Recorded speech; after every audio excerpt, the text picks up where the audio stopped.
What is going on, guys? Thank you so very much for joining us right here on Tuesday night. It is Tuesday Night Titans, episode 103. Thank you guys so very much for joining us here. It is July 15th, 2025. I'm your host, JD from New York, as always, joined by the one and the only. How is he alive after this very busy wrestling weekend? The Solid Monster. What's going on, brother?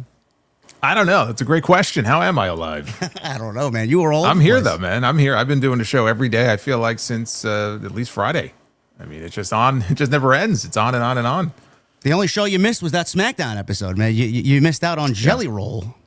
Oh, boy. Yeah, you know, I had to go back and watch that just to get the full context to what we saw on Saturday. So that was like the one thing, that and the tag team title match, that I went back to rewatch from SmackDown. So I'm excited, man. Are you ready for Jelly Roll at SummerSlam? Not really. No. Not the really. answer is no. Yes, I could tell by your voice. No. Yes, okay. no. I mean, but we'll get into the SummerSlam card for sure, because I was very skeptical that they would even put together a decent card. It more felt like they were building towards a one-night SummerSlam instead of a two-night SummerSlam. But after Raw, looks like if we can kind of think about and flesh out the rest of the card, we're looking at a pretty decent SummerSlam card. Well, I mean, from what I can tell so far, we have 6 matches that are official. Now, when you factor in the matches that are likely, we're already at 10. Yeah. So realistically, what do they need? Maybe 4 more? 5 at the most? Yeah. Yeah. So in a short period of time, I mean, a lot of the matches have come together. It still feels like we should have probably been building to some of these things, you know, a little bit more in recent weeks, but this is what happens when you have so many shows, right? You can only promote one show at a time.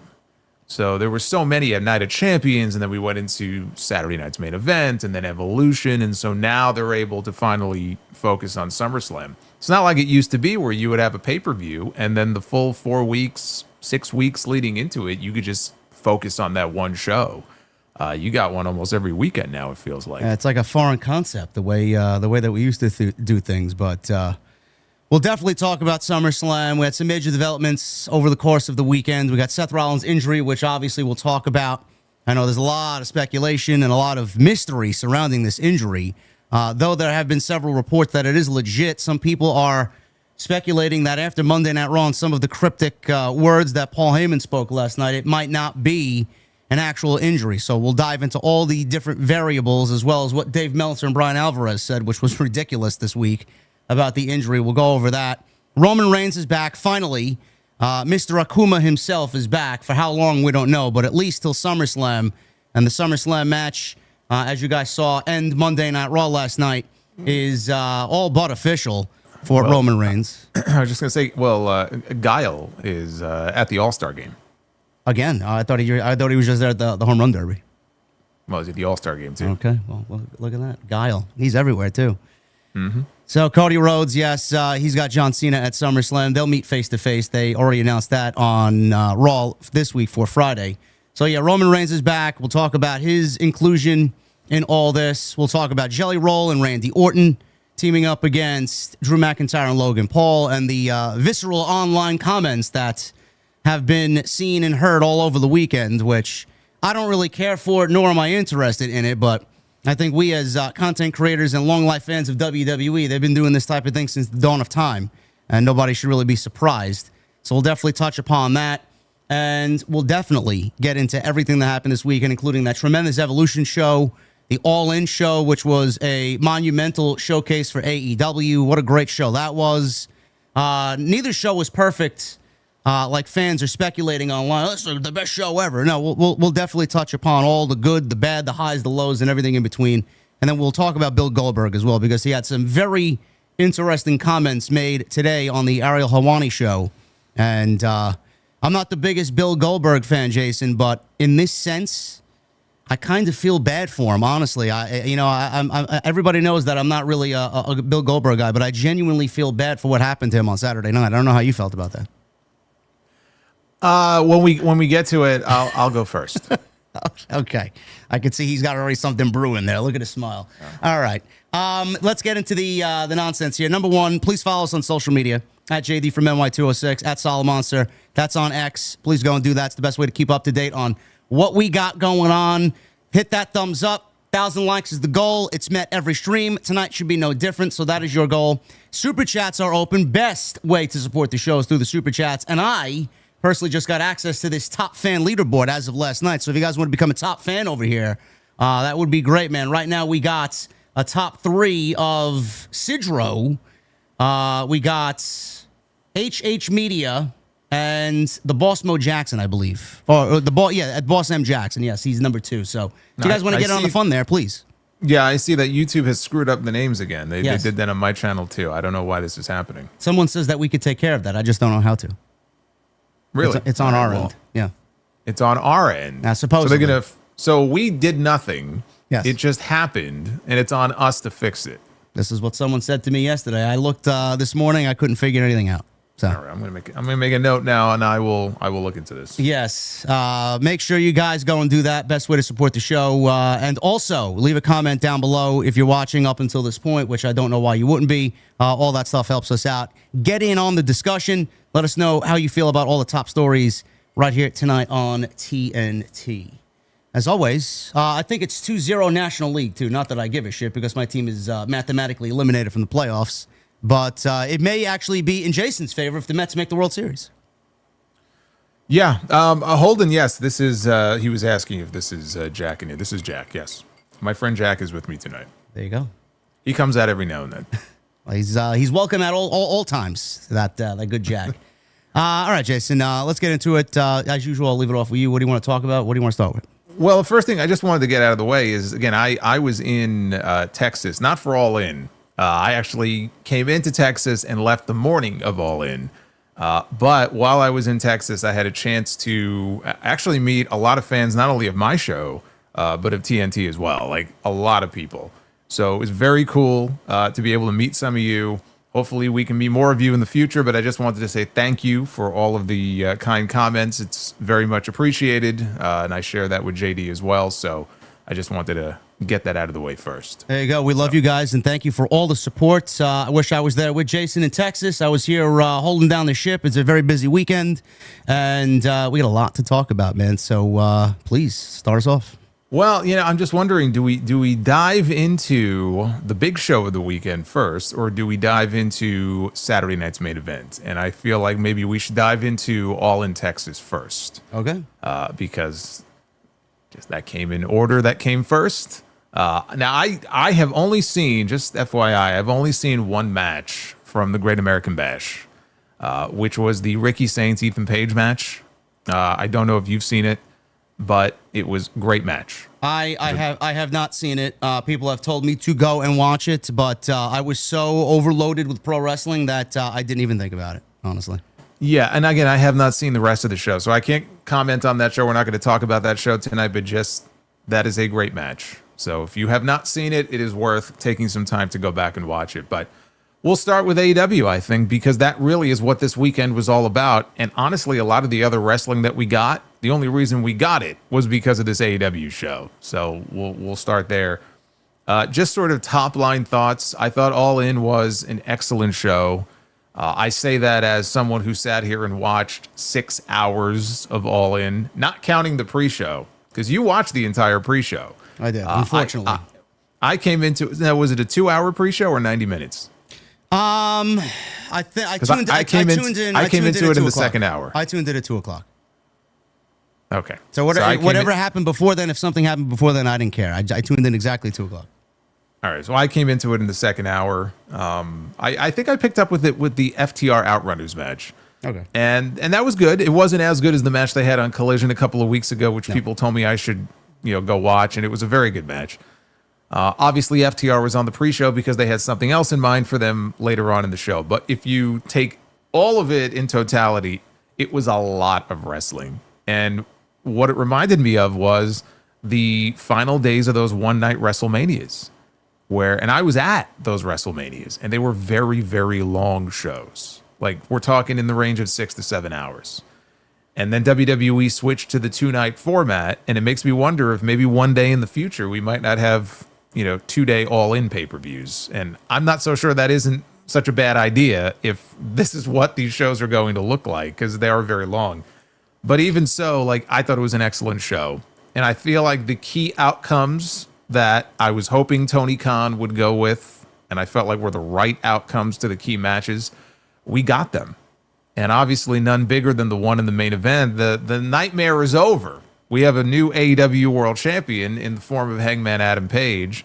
And so I was very happy to see that because, as we talked about, there were people who thought maybe he was going to hold off a little bit longer and maybe the title wouldn't go to Hangman. Maybe it would go to Darby Allin. And I think that would have been a very foolish idea. But he did the right thing, and it made for what I thought was an incredible ending to the show and a great payoff, I feel like, to Hangman's story.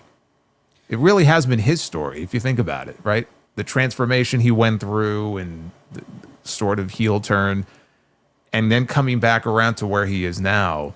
I thought it was great. I don't know how you felt about the way they did the main event, but I was very happy with what we got. Yeah, this show would have looked vastly different, I said, if Darby Allin didn't opt to climb Mount Everest, as I do think that was the plan. But Hangman was obviously the best choice, seeing the situation with Darby wanting to climb Mount Everest. I thought All In was great. I thought the first 2 hours really dragged. And then after the 2 hours and we got into the meat and potatoes of the show, I thought from that point on it was an excellent show. Was it their best show ever? No. I actually enjoyed All In last year better, and I feel like they have put on better shows throughout the 5 years, but I'm not really here to compare. Just people, best show ever. I don't think it was the best show ever. I thought it was one of the best moments in AEW history. The payoff was probably one of the best payoffs in AEW history.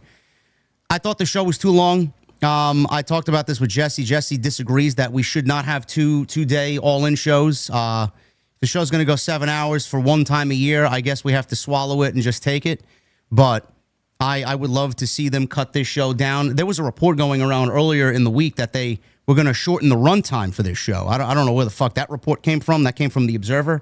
But they didn't shorten anything. They only made it longer. This was twice as long as a regular AEW pay-per-view. Well, let me just say this real quick. The thing about 2 nights of All In, if they wanted to do that, I don't think they could do that in a stadium. So that's probably why they're not going to do it, because I don't think that AEW is at a point where they could have, they had about 27 or 28,000 people in the stadium, which is a very healthy number. I don't think they could do that 2 nights in a row. Yeah. So, to do a 2-night All In, let's say in a Wembley Stadium or even a Globe Life Field, I don't think they're ready for that.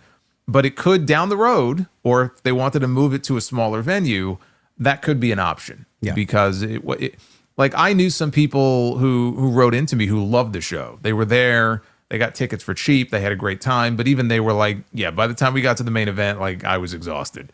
And you could see why. There was a lot that was thrown at them on this show.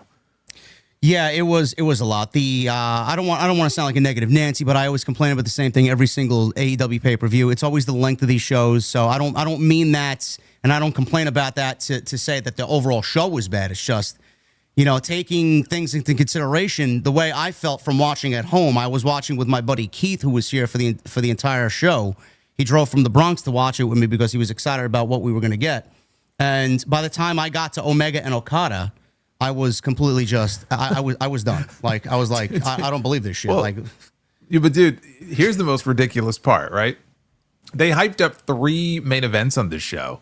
We didn't get the first of those 3 main events until we were 4 hours in. I know. That was one of my criticisms of the show. I don't know why they didn't spread. I don't know what you said on your end, but I don't know why they didn't bookend these things with one in the mid, one in the beginning, one in the middle, and one in the end, just to kind of give it because the first 2 hours to me, I don't know how you felt. I felt like the show didn't even get really going until Swerve and Ospreay against the Bucks. It's like when that match was over, I'm like, all right, this feels like All In. Everything else beforehand was just like, all right, bro. I'm like, you're waiting at the restaurant, and you're getting your appetizer, and then you're waiting like fucking 3 hours for you. Like, where's my fucking dinner, bro? Well, bring it out already. Well, it felt like the undercard. I mean, you had your undercard, and then they built to the bigger matches. So I mean, it was weird. I would have probably done it that way also, where you have 3 main events, right? Technically. So you do one earlier in the show, one in the middle, one at the end. He opted to do them back to back to back the way that he did. I think just to sort of blow people away with 3 great matches. But when I saw the women coming out and I realized, wow, we still have the other 2 main events and we are 4 hours into this show, I couldn't believe it. Yeah, it was a lot for sure. The other thing that I did not like about the show, and this is going to be mostly positive, this was my other criticism, was the fact that the gauntlet matches this year, Jason, we'll get into the gauntlet matches, going to break this thing down here. I did not like the gauntlet matches this year. I don't know what it was. I know Jesse and I really kind of dove into it on our end with the review. A lot of sleeping in those matches, quote unquote sleeping. A lot of people just resting, waiting for their spots to come in. And I know watching that, you might not really notice that, but it's something that we as reviewers here and people who break down these shows, like the battle royals, people sleeping on the outside, or ladder matches sleeping on the outside. It was just overdone during these matches, and the lack of star power in the men's gauntlet match really stuck out to me as well, because name after name came out, and then you see MJF just like a needle in a haystack there. It's like he's the only one in that match that I theoretically see winning this as a world champion possibility coming out of this thing. I don't know what you thought about the gauntlet matches, but last year's men's gauntlet was so much more far superior than what they did this year. It's kind of how I felt about the Battle Royal at Evolution. Yeah. When you really look at who was in there, I mean, you could count on one hand and still have fingers left over the number of realistic winners. Yeah. So these matches kind of had, or at least the men's kind of had a similar vibe to it. I did think it was the weakest of all the men's gauntlets they've done so far, but I enjoyed it. It wasn't great, but it was easily the weakest of all the gauntlet matches that they've done. And they ended up going with the predictable outcome, which is fine. But it was, noticeable also the lack of, I guess, major surprises in the match. And that's not to take away from, Juice Robinson and the Guns, and they got a great reaction coming out. But I think because of some of the other gauntlet surprises we've gotten in the past, and this being such a big show, there were probably people thinking, okay, is there that one big name that's coming out, and who's it going to be? But realistically, who could it have been? I mean, I thought Eddie Kingston might be in there. And clearly either he's not ready yet, or they've got a different return in mind for him. I know a lot of people thought Darby might be in there, but that never made any sense to me, because why would you have him come out there? The surprise is his return. You save that for the main event. So I guess I don't know who that person would have been, but I thought it was fine. I didn't think that it was a terrible match or anything. No, it's not. It's not terrible, but there were some glaring issues. We'll definitely get into that. But I got to shout out our boy over here, because he comes in big every single Tuesday night. Havili with a $300 super chat coming to us from Brisbane, Australia. Today is Wednesday, the 16th of July. He says, thoughts on Goldberg's interview with Ariel Helwani. We're definitely going to talk about the Havili. Definitely going to get into that. Most likely of Blake Monroe, join or replace a member of Fatal Influence. Favorite NXT War Games. And by the way, number 17, Kurt versus Austin, and number 16, Ray versus Eddie. Thanks. Yeah, they're doing a countdown on their YouTube channel of the best SummerSlam matches. Oh, so that's what he's referring to. I thought. Oh well, that's. I mean, I guess so. I thought Ray versus Eddie would have been higher. Maybe. I don't know. No, I think Ray and Kurt is probably my favorite Rey Mysterio, or well, maybe not Kurt Angle, but favorite Rey Mysterio SummerSlam match. I mean, that was awesome. I think Havili did ask this question not too long ago on one of my streams. Favorite SummerSlam match? I'd probably go with the 2002 Shawn Michaels and Triple H match. Favorite SummerSlam match of all time for me has to be the cage match, SummerSlam '94, Bret and Owen. I put that at number 2. I figured that was going to be your number 1. Yeah, great matches. Havili, we will definitely get into the Goldberg stuff with Ariel Helwani. Blake Monroe joining or replacing a member of Fatal Influence. I don't like that, and no, I'm going to say no. She's not joining Fatal Influence. There was a moment when she got into the ring after that NXT title match on Sunday where I thought she was going to embrace them and maybe be the new leader. I'm kind of glad that didn't happen, because I feel like she doesn't really need it. No, she doesn't. It's just unnecessary. No. Havili, thank you, brother. We very much appreciate you and love you, man. Thank you for all the support, man. You always come in big on these streams and on our individual streams. You are absolutely VIP, man. Thank you so very much for being here. All right, let's start at the top here, just briefly. We had the open of the show with the Trios match. Didn't really care for this, Jason, with the Ops retaining the Trios championship against the Death Riders. Gabe Kidd was in there for Pac, who is still out injured. And this was all about the injury angle that they played at the end of this match. And I said it on Twitter when I was watching the show. I liked the vision already coming out. It felt like AEW was kind of, trying to set this up to be a big deal for the main event. Someone told me that Samoa Joe might have been going out to go film Twisted Metal again for another season. I don't think that's the case. I just think that this was Tony Khan's idea of taking some of the bigger names who backed Adam Page and eliminating them from the main event to just kind of stack the odds against him in the main event. And if that was the case, I thought that was the right move to make. That was a very good angle at the end of that match with the Ops retaining the Trio Championships. Yeah, I mean, it's storytelling. Yeah. I mean, they were telling a story, a show-long story where, they were going to attempt to take out some of Hangman's potential allies, heading into the main event. And I don't think, if Joe was going away for any length of time, they would have lost. They wouldn't have kept the titles on them. So I'm not sure that's what's going on here. I mean, they did the same thing to Will Ospreay at the end of the show. So, I mean, is he going to disappear for weeks on end? Probably not. But yeah, I mean, it was not that sort of hot opening match that you would maybe expect on a show like this. Again, it was fine. And it was there to, again, facilitate the angle that we just talked about where Joe was taken out. You'll notice the other members of the Ops did not show up at the end of the show. So I presume the idea is that maybe they went with Joe to the hospital or something. Yeah, I very much thought that was a good move by Tony Khan and his team there to take Samoa Joe out of the equation.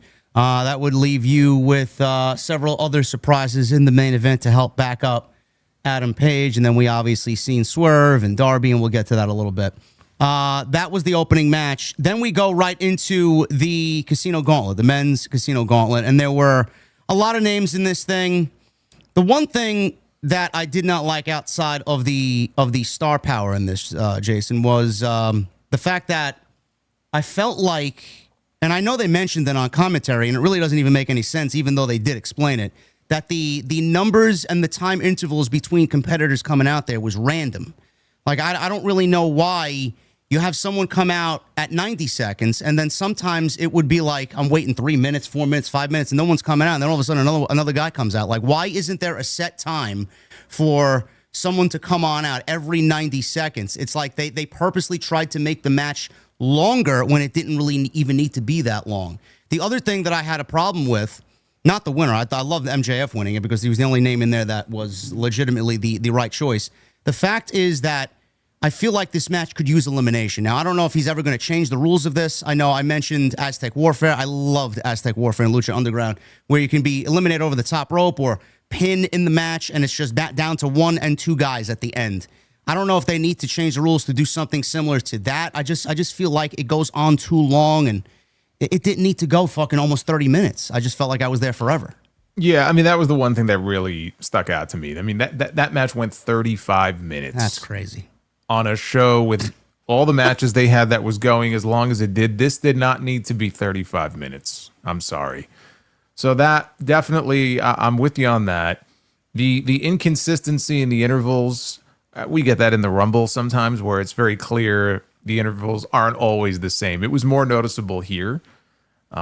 So yeah, I mean, I could criticize that. It didn't bother me that much. I was just wondering if they were going to do something of any significance with MJF and Mystico. Because Mystico was in there and they're sort of continuing their angle. But he was a non-factor in this.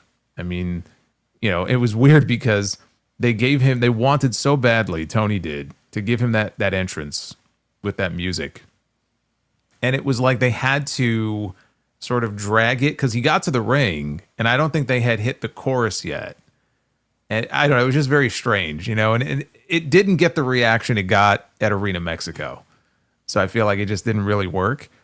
But yeah, I mean, he was basically a non-factor in this, and they didn't really forward anything there as far as him and MJF was concerned.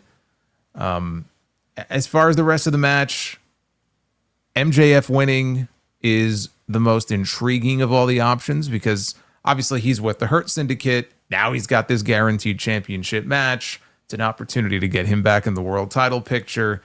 He's a sneaky SOB, so now we don't know when he's going to cash in. By the way, am I the only one who just has cash-in fatigue with all these companies now?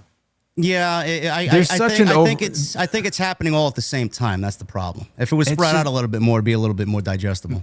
Maybe, but it's just, I don't know. There just feels like there's such an over reliance on this gimmick. I'm getting very tired of it. Yeah. And I'm sure the fact that this is all happening at the same time doesn't help. But yeah, no, I mean, look, I'm glad MJF won. I think it was the right move to make.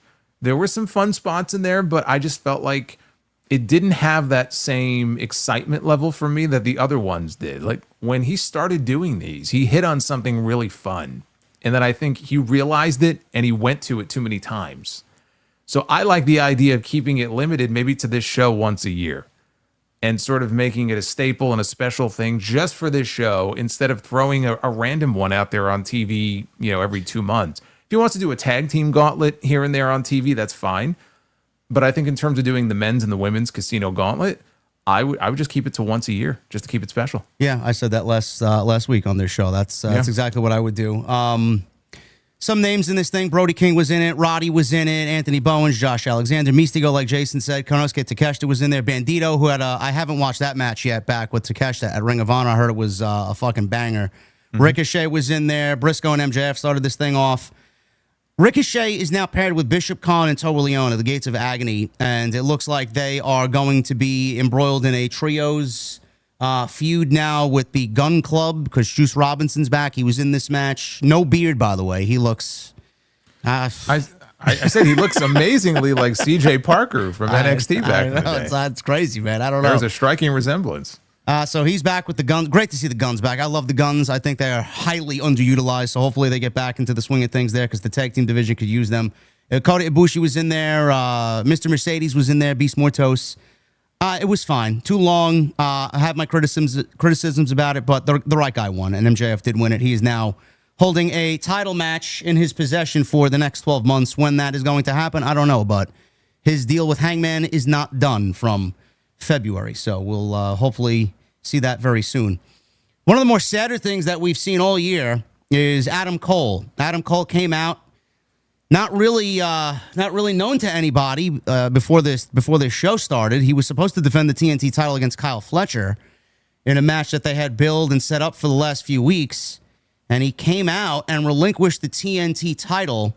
And Tony, before the show started, made a fatal four-way between Kyle Fletcher, Dustin Rhodes, Danny Garcia, and Sammy Guevara.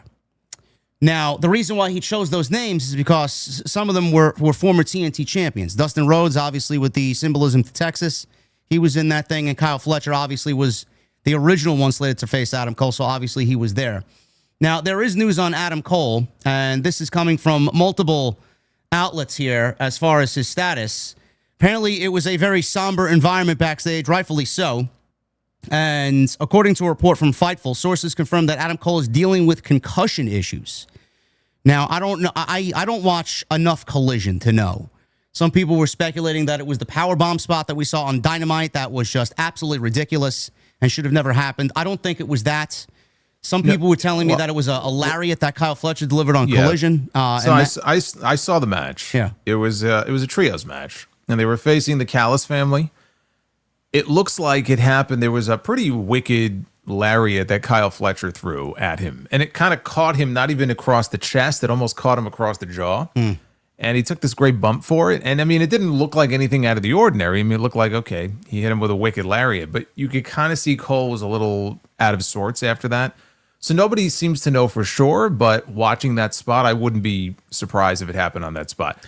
People blaming the powerbomb spot.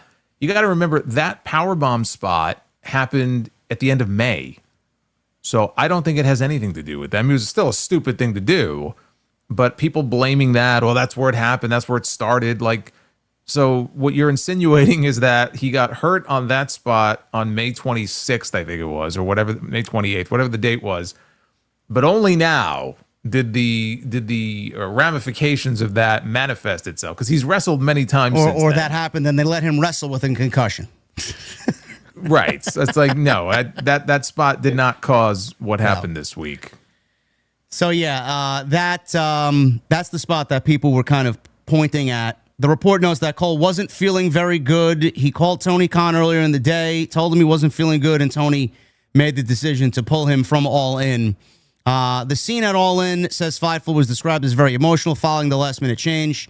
And then during the pay-per-view, Adam Cole announced that he would be vacating the TNT Championship due to a health setback. Apparently, there was another report saying that Adam Cole was very close to calling it a career and retiring for good.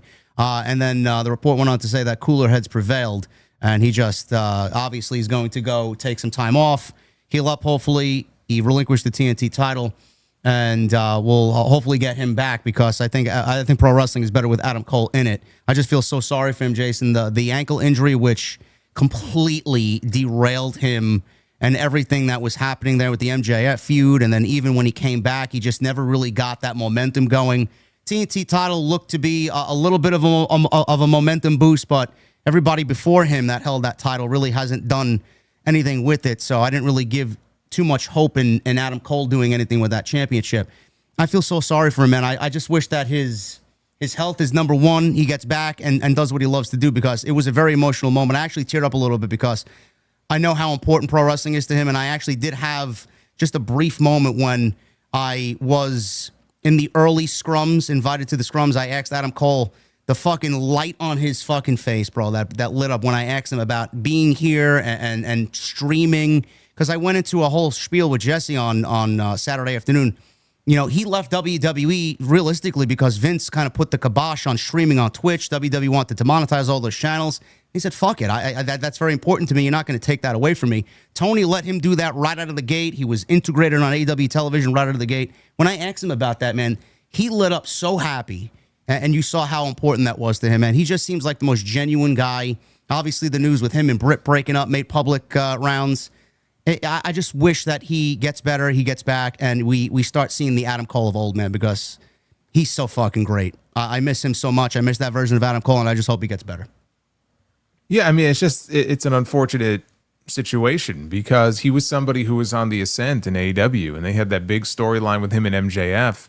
And there's not a doubt in my mind, like, he was going to end up winning that world championship. Yeah. And he got hurt, and they both got hurt, but he got hurt very badly to the point where he needed a second surgery. And that was coming off a 9-month period that he missed from that first injury, that very bad concussion. That was 3 years ago at Forbidden Door. So he made it back from that, but he talked about how even then, like, he was worried maybe this is it for me. Like, he had some very severe issues as a result of that concussion. So the fact that he went to Tony the day of and said, look, I don't feel well here. This is what's going on. And they made the decision, okay, it's best for you not to wrestle. To me, that says a lot, because you're talking about professional wrestlers here. Their first instinct, especially the day of a major show like this, and he's on the card, he's got a championship match, 30,000 people. A lot of wrestlers wouldn't say anything, right? Unless they had a broken arm or a broken leg and they physically can't do the match. I feel like, and probably even still today, but maybe more so back in the day, the attitude would be just suck it up and go out there and do your job. Or, man, I can't miss this show. You know, it's a big show. I have to make my, I got to make my shot. The fact that he went to his boss and said, look, I'm not feeling well, tells me that he probably had flashbacks in a way to what he went through maybe a few years ago. And he was like, yeah, this is not good. Yeah, didn't he get a concussion at Forbidden Door with Jay White and Adam Page? It was in a 4-way. Yeah. Yeah. He was out. He was out for a long time for that. Yeah, he was out for 9 months. Yeah. That's the thing with concussions. I mean, you could be out for a matter of days, you know, like a week, 2 weeks, or they could end your career. There are careers that have been ended. I mean, Chris Nowinski is doing great work these days, but don't forget, his career ended because of concussions.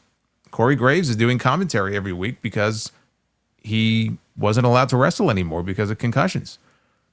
Christian, 7 years of his career gone because WWE said, no, you're done. Yeah. So it's just one of those things where you got to take it seriously. He knows this because he's been through it before. And and that's why he was so emotional. He probably realized, like, man, I don't want to go through this again. So I don't know what the future is for him, even if he does come back, if he's going to come back and be full-time like he was, or if he's going to take it a little bit easier.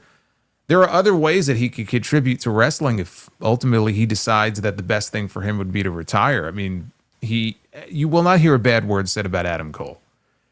And I'm sure there are multiple ways that Tony Khan would be able to utilize him.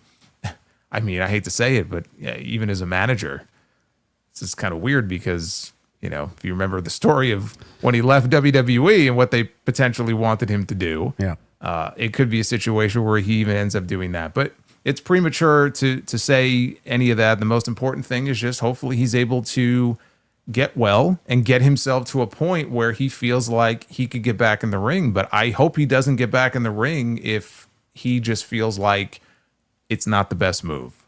He has to do what's best for his health. If that means the end of his in-ring career, then so be it. But I hope he's able to make it back. You could just tell he was gutted, standing out there. And I wonder if he kind of came to the realization of, I shouldn't jump the gun here and make any sort of announcement because he's in a very emotional state. And also imagine that dark cloud it would have cast on the rest of the show if in the middle of the show, Adam Cole comes out and tearfully retires from wrestling. Yeah, I know. I mean, that would have. I mean, it was bad just getting him the way that he was out there, and everybody just wishing him well and hopefully back very soon and healthy, which is going to lead into my next question. I know a lot of people complained about the outcome of this fatal four-way, and believe it or not, I was not one of those people. I wanted to, and I thought better of it, just seeing the situation before this match took place. The only thing I criticize is how we got to the competitors chosen here. I guess Tony did what he could, the best he could, on a last-minute decision. So I don't really fault him for that. But Dustin Rhodes winning the TNT Championship in this match in Texas, and we get the big celebration, and he's being lifted on the shoulders of the Von Erichs, and everybody's out there. Sammy's out there shaking his hand, and you got a nice hometown reaction. A lot of people were like, why didn't it go to Kyle Fletcher? Why does Dustin Rhodes at 58, 59 years old need a singles championship? And all this other nonsense that was being spewed on social media. The first thing I thought of... It's not that old. 58? Dustin Rhodes? Dustin? Yeah. No. I thought he was in his early 50s. Is he? Let me see. I thought... Well, 56. Okay, close enough. Close enough. Right. 58. Sorry. He doesn't look almost 60. He doesn't look 56. He doesn't look 58. He looks 46. Well, he's also got face paint on, so it's like Sting. Sting was 65, but he didn't look it. Yeah. Regardless, a lot of people were complaining he won the championship, and I said, Jason, with the light of the situation with Adam Cole, I think Tony was in a tough situation because I know. I don't want to say I know. I think we kind of all speculated that Kyle Fletcher was going to beat Adam Cole for the TNT Championship. That was going to be a good moment for him, but I think Tony went with the happy moment after the sad moment type of deal, and he didn't want to kind of go from a sad moment to Kyle Fletcher, a heel, winning the championship. It just didn't feel right to him, so I'm going to assume that's the decision he made. And I said to a lot of people, Dustin Rhodes holding the championship for 3-4 weeks is not going to fucking kill Kyle Fletcher. Kyle Fletcher, they have an opportunity here to tell a story where he just goes crazy. Like, how could this guy steal it from me? And, you can build another layer to his character, and him eventually taking down Dustin Rhodes to win the TNT Championship at Forbidden Door or whenever they want to do it. It's not the end of the road for Kyle Fletcher. I could see why people would be upset because he's come a long way and he's fucking unbelievable. But in this moment, I don't know why people would complain that Dustin won it after Adam Cole relinquished the championship. What'd you make of that? Yeah, I mean, I think it was much ado about nothing. I had no issue with them doing the finish the way they did. It was a shock. I wasn't expecting it. But most people with, a rational brain thinking about this realize that this is not going to be a long run for Dustin. No. This was a moment for him in his home state. And clearly it was a very emotional moment for him because he was in tears as soon as the match was over. And the fans were very happy. The fans reacted much more to the finish than they did anything in the match. They didn't seem to give two shits about the match. No, the match was boring. But right, so it was it's too bad. I said when I was reviewing it, I go, too bad about the match. Yeah. The ending was fine, but too bad about the match. But when he won, people were happy. They were happy for him. It kind of got lost in the news recently, but he re-signed with AEW, I think, for 6 years. So he's going to be there for the long haul. He's got his own school. He's training students now. So doesn't mean he's going to be wrestling 6 years from now, but he's one of those guys in that company that I think Tony looked at and said, okay, we need a plan B. You know what? We want to pay respect to Dustin. He deserves this. The first time he's held AEW singles gold, or really AEW gold of any kind, not counting Ring of Honor. And it made for a feel-good moment. And Kyle Fletcher is going to be the next TNT champion. Nothing changes. If Adam Cole didn't get hurt, Kyle Fletcher would be the TNT champion right now. All this is a little speed bump. And so whether it's on Dynamite tomorrow night, I don't think it will be, but if it's on TV tomorrow or if it's, 2 months from now, he will be next in line to win that TNT championship. It does not do any harm or any damage to him whatsoever. I'm not worried about that. Let Dustin have his moment. It won't last very long. And then Kyle will get it and we'll go from there. Yeah, I agree. We'll see what happens with that. But Dustin Rhodes is your new TNT champion for those reasons. After this match, we got the tag team match. And this is me personally speaking. This is where the show actually finally started to feel like All In. This was a tremendous tag team match. A lot of people said this was the best tag team match in AEW history. I do not agree. Nothing will be better than the Bucks, Hangman, and Omega at that Revolution show back in 2020. Nothing's topping that. So I don't know what anybody says, but this was tremendous. Well, what'd you feel about the Bucks and the Lucha Bros in that cage match? That's number 2. I was in the building for that match. I saw that, but that's number 2 for me. Yeah. Okay. This was tremendous, Jason. The only downside to this match was the fucking entrance for the Young Bucks, which completely took everybody out of it. I mean, it was almost a fourth of the gauntlet match. That's how long this entrance was. You want to know why the show was 6.5 hours? I mean, this took up about 2.5 of those 6.5. I don't know why Holy they shit. needed to come in on some fucking boat that came in there and they're looking around and like that. They're looking for some revolutionary fucking war going on. I think even Will Ospreay at one point, I think they showed him he was looking at the imaginary wristwatch on his wrist. Like, can we get on with this, please? So ridiculous, man. Young Bucks got that entrance. Very long-winded. Ospreay got a Assassin's Creed entrance. And then Swerve got an entrance from JoJo, Bray Wyatt's wife.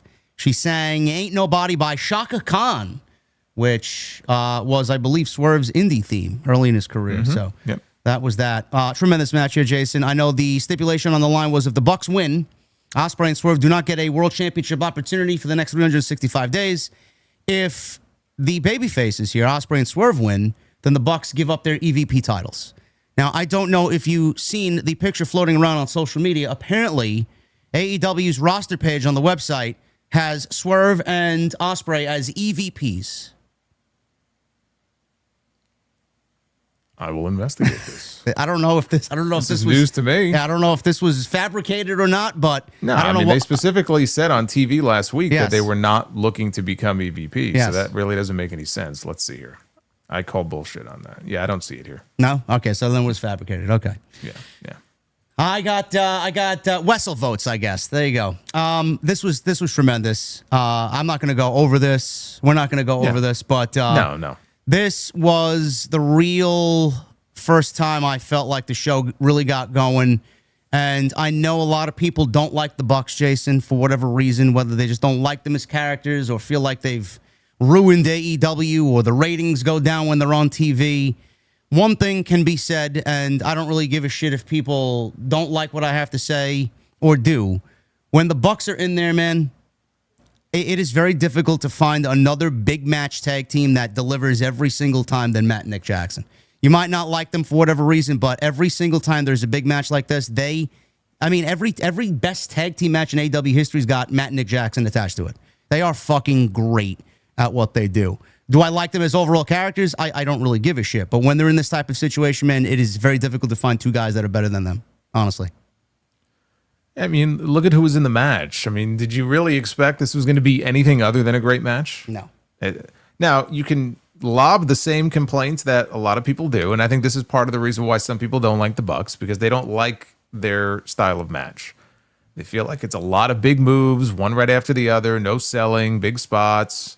And it's fair, because there are times where I'll be watching a Young Bucks match, and even a little bit in this match, and I'm like, okay, maybe that's one near fall too many, or, it's like these rapid fire, boom, boom, boom sequences. But that's what people love about the Young Bucks. That's what got them over everywhere they've been, whether it was the Generation Me days in TNA, or if it was Ring of Honor or New Japan or AEW. They're in the position they're in, making the money they're making, because they were the Young Bucks, right? They're not trying to be anybody else. Swerve and Ospreay are two of the best in the entire world right now.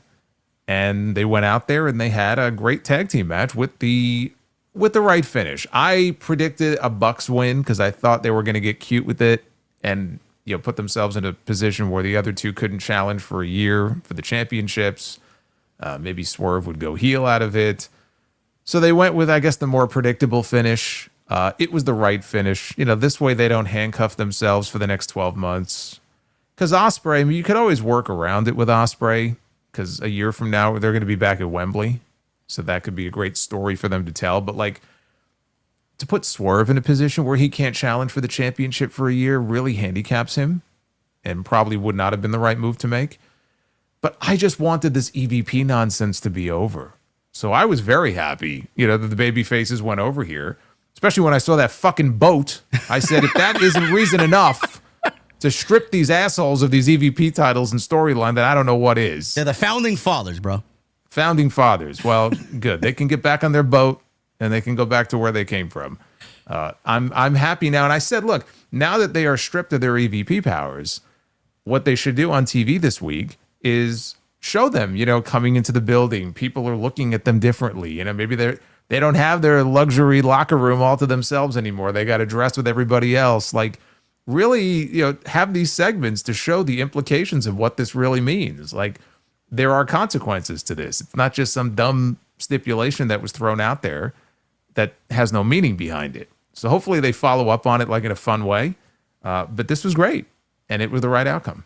Yeah, I thought that they would go with the Bucks winning as well, just to kind of I kind of had convinced myself that the best situation here creatively would be Swerve turning heel and kind of blaming Ospreay for doing this match and then losing and then not getting a championship match, and then maybe Swerve over time turns heel on Hangman, cost him the title. We could still very well see that, but I thought that they were going to go that route. I don't really care that they didn't, but it was a great match regardless. Yeah, you know what though, it was. The way he booked this was the correct way to book this, yeah. Especially with Swerve, because I love, and we'll get into it when we get to the main event, but I love what they did this week with him and Hangman. Yeah. Yeah, I did watch Collision because it was on a Thursday night, and usually I have nothing to do. That segment backstage was fantastic. It's what happens, man. The one of the best stories that they've ever told between two characters is that story there. So I know you said it on I think the sound off that if people don't think that AEW tells stories, just fucking pinpoint them to that. I mean, that's a great A story right there. Yeah, not just that one segment, but there have been little segments like that even this year, because they kind of got away from the two of them feuding, but they've had a couple of run-ins and backstage segments, and you remember that one segment where Hangman was running around in the back and it looked like he wanted to maybe apologize to Swerve, but Swerve wasn't. Like, stuff like that is just what makes this story so great between these two. Hopefully we see more of that now that he did help Hangman win the championship. We'll get to that when we get to it. Great match here, and the Bucks lose, no longer EVPs. What they do on TV now, how their characters change, we'll hopefully find out in the weeks to come. Women's gauntlet match. This was a first for All In, and we started here with Megan Bann and Chris Statlander. We had Willow in there, Tay Mello, Harley Cameron. Tekla was in there, Julia Hart, Queen Aminata, Mina, Thunder Rosa. Alex Windsor made her AEW debut here. Shuri. And then Athena. And Athena ended up winning the gauntlet match, Jason. Were you surprised or as surprised as I was that Athena won? Now, I knew that she would probably be a part of it because they kind of insinuated and she put out statements, I really want to be a part of All In. It would be sad if I'm not. Were you surprised as me that she ended up winning the entire thing and now holds a title contract for a championship match for the next 12 months? Of course. Because how many months have we been talking about, like, why is she MIA from these AEW shows? Why is it okay for Bandito and Dustin Rhodes and all these other Ring of Honor champions to show up so often on Dynamite and Collision? And at the time, she wasn't. It just didn't make any sense to me. And she had the one match with Mercedes, which was great. And then she disappeared again. Now, in recent weeks, they've had her on Collision in a bunch of 8-woman tag team matches. So I figured she would be a part of the gauntlet because there was no other match for her to be in. And I said, in my mind, I'm like, man, yeah, it would be great here in Texas, where she's from, and she even runs her own promotion down here. If she went in there and won, it'd get a great reaction. But I just wasn't convinced that Tony was going to do it because I've just been so beaten down by this idea that she's just not going to get the shot for whatever reason on AEW television. So when it happened, I was obviously very happy, but I wasn't expecting it because I just figured if I expect it, I'm going to just end up being disappointed.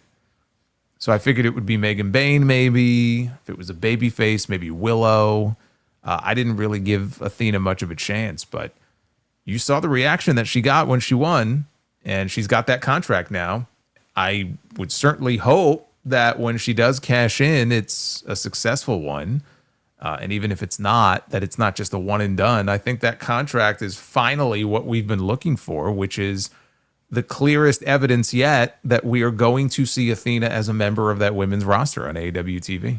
It is certainly a long time coming and a right decision there. Happy for her that she won. She's too good not to be featured on weekly television. Where she goes with that, I don't know. What Toni Storm does next, I don't know. They got plenty of women to choose from.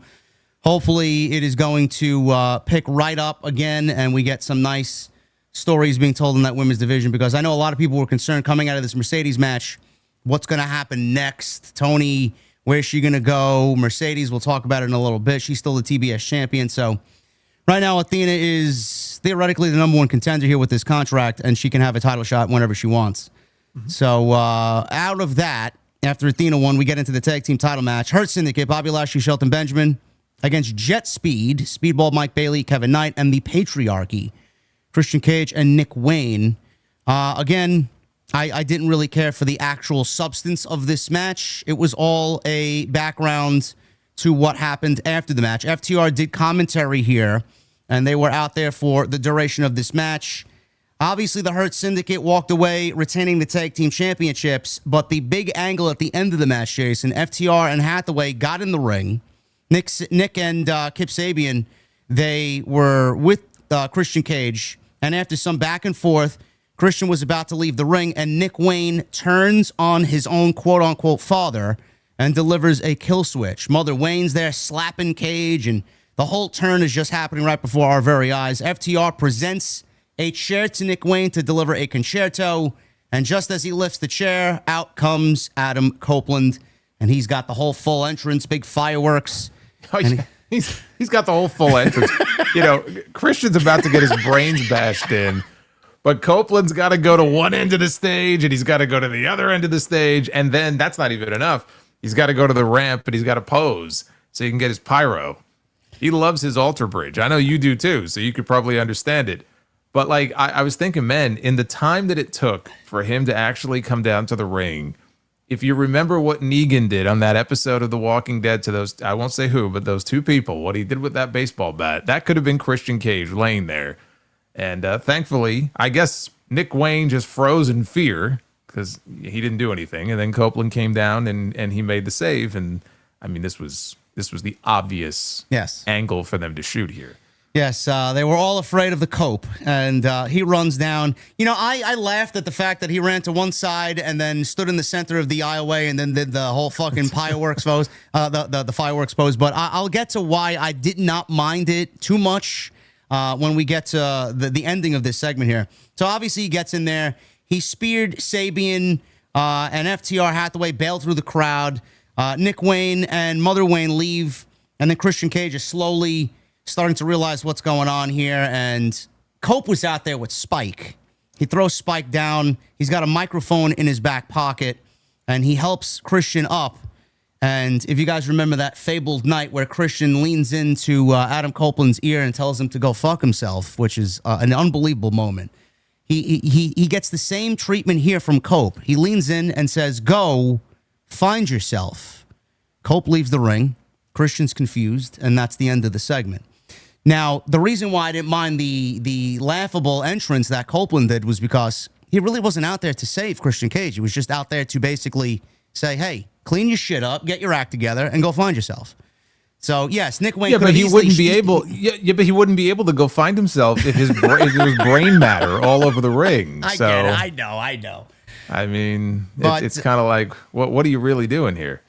But the end goal here was always this, and I do think that I don't know if FTR would have made better sense in this match to make it a four-way or not. I think either way, Jason, without them in it or them in it, that they actually did a very good job of getting to where they needed to here. And I like the fact some people were like, "That's it." He didn't. They didn't join forces. They didn't get back together. I'm like, no, you idiots. Story. They got weeks of television before we actually get to All Out. Why blow your load in one night? I like the fact that he is going to let Christian go find himself. Hopefully we get some vignettes on how he's actually going to do that. And then when we get back together with Cope and Christian, it's going to feel like Sami Zayn and Kevin Owens getting back together before WrestleMania 39, challenging the Usos. I like this. I'm glad they didn't give it away all in one shot. Yeah, and the only question now is when we get the eventual match, which I have to think is All Out in Toronto, that gives them 2 months to build to it. Is that a tag team championship match? Do they have FTR win the titles from the Hurt Syndicate sometime between now and then to make that match a tag team title match? That is a possibility, yes. Because think about it, like there's no other tag match. Like if you do that match and you're doing the Cope and Christian reunion against FTR, there really is no other match they could do on that show with the Hurt Syndicate that's going to be bigger than that. So do you want your tag team titles on the line in the biggest possible tag team match you can do? Well, let me run this by you because I mentioned this to Jesse because we're going to Forbidden Door next, and Forbidden Door is taking place at the O2 in London. What does Will Ospreay do at that show? Do you think, and I ran this by him, let me see what you say about it, Ospreay and Swerve versus the Hurt Syndicate for the tag team titles? So what's the outcome? Swerve gets his win back over Bobby Lashley from Full Gear. So I don't know how you get there, why it would make sense now, but I mean, okay. I don't know what Ospreay does in London if he's not going to be in a big match. Well, to me, the only way that makes sense is if the idea here is to you give him even a short run as the tag team champions, and then it culminates in somebody going heel. Yeah,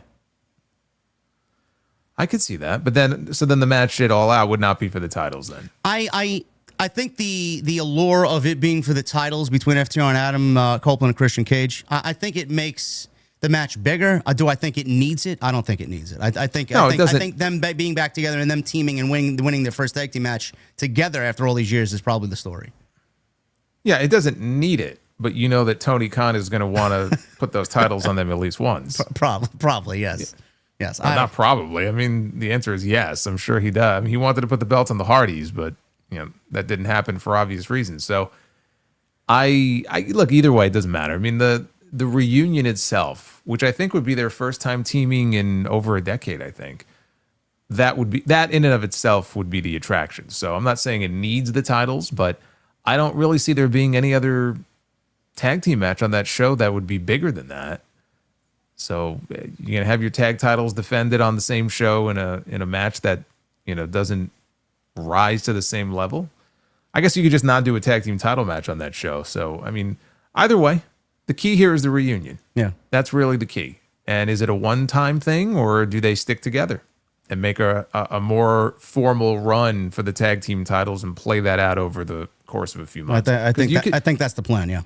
Yeah, and you know what? To your point, if you do that match at Forbidden Door and Swerve and Ospreay win the titles, I mean, because really, who else, other than maybe an FTR, who else at this point, realistically, even rises to the level of competition for the Hurt Syndicate? If they win the titles, they could eventually drop them to Cope and Christian. Yeah. I like it. Yeah, I mean, that works. I mean, the tag team division has some solid teams there. They're just not creatively booked to be contenders or credible threats to the Hurt Syndicate. But, I feel like the tag team division, you remember when Vince didn't give a shit about tag team wrestling and he just put fucking major name with major name and had them run with the tag team championships? It's going to be like that all over again here. It's like Swerve and Ospreay, then you got Cope and Christian, and then you got fucking Bobby Lashley and Shelton Benjamin. It's like, where are the other tag teams that exist in AEW? Outrunners and who else is there? I don't even know. Who's in their tag team division that's even worth it? Jet Speed's not even a fucking real tag team. You forgot the Crew. Oh, you mean the Koopa Troopers? Yeah.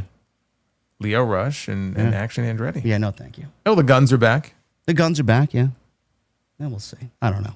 Yeah, I like that. I'm excited for that. Big fan of Copeland and Christian, and that should be unbelievable in Toronto for All Out. Then we get into the triple main event. Tony backloaded this show back to back with his three biggest matches. Definitely more like a UFC vibe. He went for more of a UFC vibe type of deal here with the match order. Timeless Tony Storm and Luther against Mercedes Moné for the AEW Women's Championship. Well, hold on. The way you said that made it sound like a handicap match. No, Luther's on the outside. Luther was out there with Tony. Let's just clarify. It was not. It was not, in fact, a handicap match. No. Yes. A lot of discussion coming into this, Jason, whether Tony was the right choice or Mercedes was the right choice, and every variable thrown at the ceiling on what the outcome could be if either woman won this thing. I said that I need to see it to believe it. Until Mercedes actually loses, I'm not going to believe she's going to lose. You were the one last week and have been for a few weeks, as was Jesse, said that I think Tony's the right choice to win. I think Jesse was more in line with knowing that Tony was the right choice, but he also seen it from my point of view because, I mean, she hasn't lost a match in AEW. You were like, it has to be this way. I think it's going to be this way, and Tony's going to win, which ended up being the case. Out of the two decisions that Tony Khan was faced with, Tony Storm was absolutely the right choice because that TBS championship was always the biggest question mark. How could Mercedes hold the TBS title and the AEW World Championship at the same time without it devaluing the TBS championship? At the end of it all, he made the right decision. This was a fantastic match. The only part of the match I did not like, and I really kind of thought it was over after this and was going to go more towards Mercedes winning, was the 3 Storm Zeros that was delivered. And I'm like, how she kicked out of that, I don't know. But I guess if she lost, they had to really make her look like fucking Superman in this thing.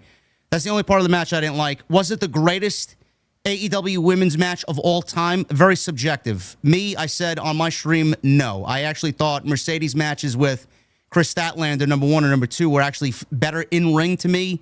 And I felt like overall women's match in AEW history, I know it's too different of a match, but I'd probably go Willow, Chris Statlander All Out last year, or Tony and Mariah at Revolution. I know 2 different types of matches, but regardless, very subjective. Incredible in-ring action here. Right winner, Tony Storm won.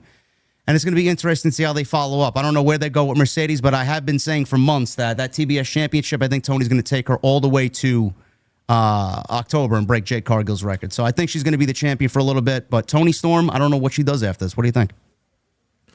Yeah, I thought it was the best in-ring women's wrestling match that AEW has ever had. I thought it was a great match. I also was irritated by her kicking out of those 3 Storm Zeros, and I said, boy, this doesn't bode well for Tony here. I'm starting to lose faith. And then she hit the avalanche one, and I said, if she doesn't win this match, if she kicks out of this fucking avalanche Storm Zero, like I'm done. Thankfully, she did not. And it was the right call. He did the right thing. And I had enough faith to go with Tony as my prediction, Tony Storm, that Tony Khan would do the right thing here because I just didn't see the vision if Mercedes went in there and just won again. And she had both titles. Where do you go from there? What do you do? It didn't make sense to me. She had to lose at some point. Could she have lost to somebody who wasn't established like Tony and maybe it could have benefited them? Yeah, you could have done that, but he wanted to do the biggest possible women's match on the biggest show of the entire year. And I understand that. He wanted to go for the big attraction match. So she's still the champion. She still has all of her titles. She loses none of her titles, but she finally gets that first loss. So we don't have to worry anymore that, oh, she's undefeated. She's not going to lose here. She's not going to lose here. The best thing that could have happened was for her to finally lose a match, because now at least it's believable when she goes in there and has matches with other people that maybe she'll finally lose. Yeah. And she still has the TBS title, and there's plenty of talent in the women's division for her to mix it up with and that she could drop that title to. Eventually she's going to win the world championship.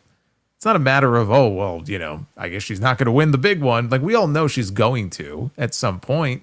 It would have been a mistake, though, for it to happen here. So I'm glad he went with the right call. Now, what's next for Toni Storm? I don't know. She's going to have a victory speech, apparently, on Dynamite tomorrow night. I would imagine somebody would come out to confront her. I don't know if it might be Athena. Doesn't mean Athena's going to cash in right away, but maybe we have a little face-to-face with them. I don't know. I mean, she already had the feud with Megan Bayne earlier this year, so I'm kind of drawing a blank on who I think is going to be next in line. If not Athena, because it could be Athena. I don't know that he wants to blow through that match right away. Well, the thing is, I know why you're tired of the cash-ins. Athena is she a babyface or is she a heel? I don't even know. I think she's a heel. She acts very heelish. She got a babyface. I mean, she's from Texas, so obviously she got a babyface reaction. Well, she gets a babyface reactions in other places too because people like her. She's been so dominant. It's like the Roman Reigns thing. Roman Reigns was champion for over 1,000 days. She's coming up on 1,000 days as champion. So she's been so dominant that you're going to always have a segment of the audience that's going to, cheer for that person. But I'm pretty sure she's more of a heel than she is a babyface. Does she call her shot depending on which way she's blowing as far as heel and babyface? Like, I mean, you would think that a babyface is not going to just like cash in and like steal a victory like Naomi did at Evolution. Does she call a shot like RVD, or like how do you feel like this is going to go? I hope she does. Even if she is more of a heel than a babyface, that doesn't mean that she's a chicken shit heel. Yeah. She's been the forever champion in Ring of Honor forever. Yeah. I think it would be very cheap if they went that route with her. I would like for her to confront Tony, whether it's this week or whenever they're ready to do that match. Have her confront her straight up and say, you know what? I think the time is right. Yeah. And you can do that match on another big pay-per-view if you want, even later this year. So heel or babyface, it doesn't matter to me. I would like to see her call her shot in advance and have like a proper build to that match. I agree. I think that's the way to go. Do you think that? Because what a waste it would be if they just blew it, with her cashing in a cheap way in a 30-second match. Yeah, I feel like we haven't even seen like a good proper champion. I mean, like you said, she's 1,000 days as a Ring of Honor champion. A good proper champion say, you know what? I want you at this show. I'm calling my shot. We haven't seen that in a while. I don't even think we've seen that since RVD, right? I feel like we have. I don't remember who it might have been. Chat, look it up. Yeah, somebody will tell us if there is somebody since RVD. It's been a while though. Yeah. Most people, that's one of the reasons I'm so tired of these cash-ins. And MJF will be the same way, right? He's not going to call his shot.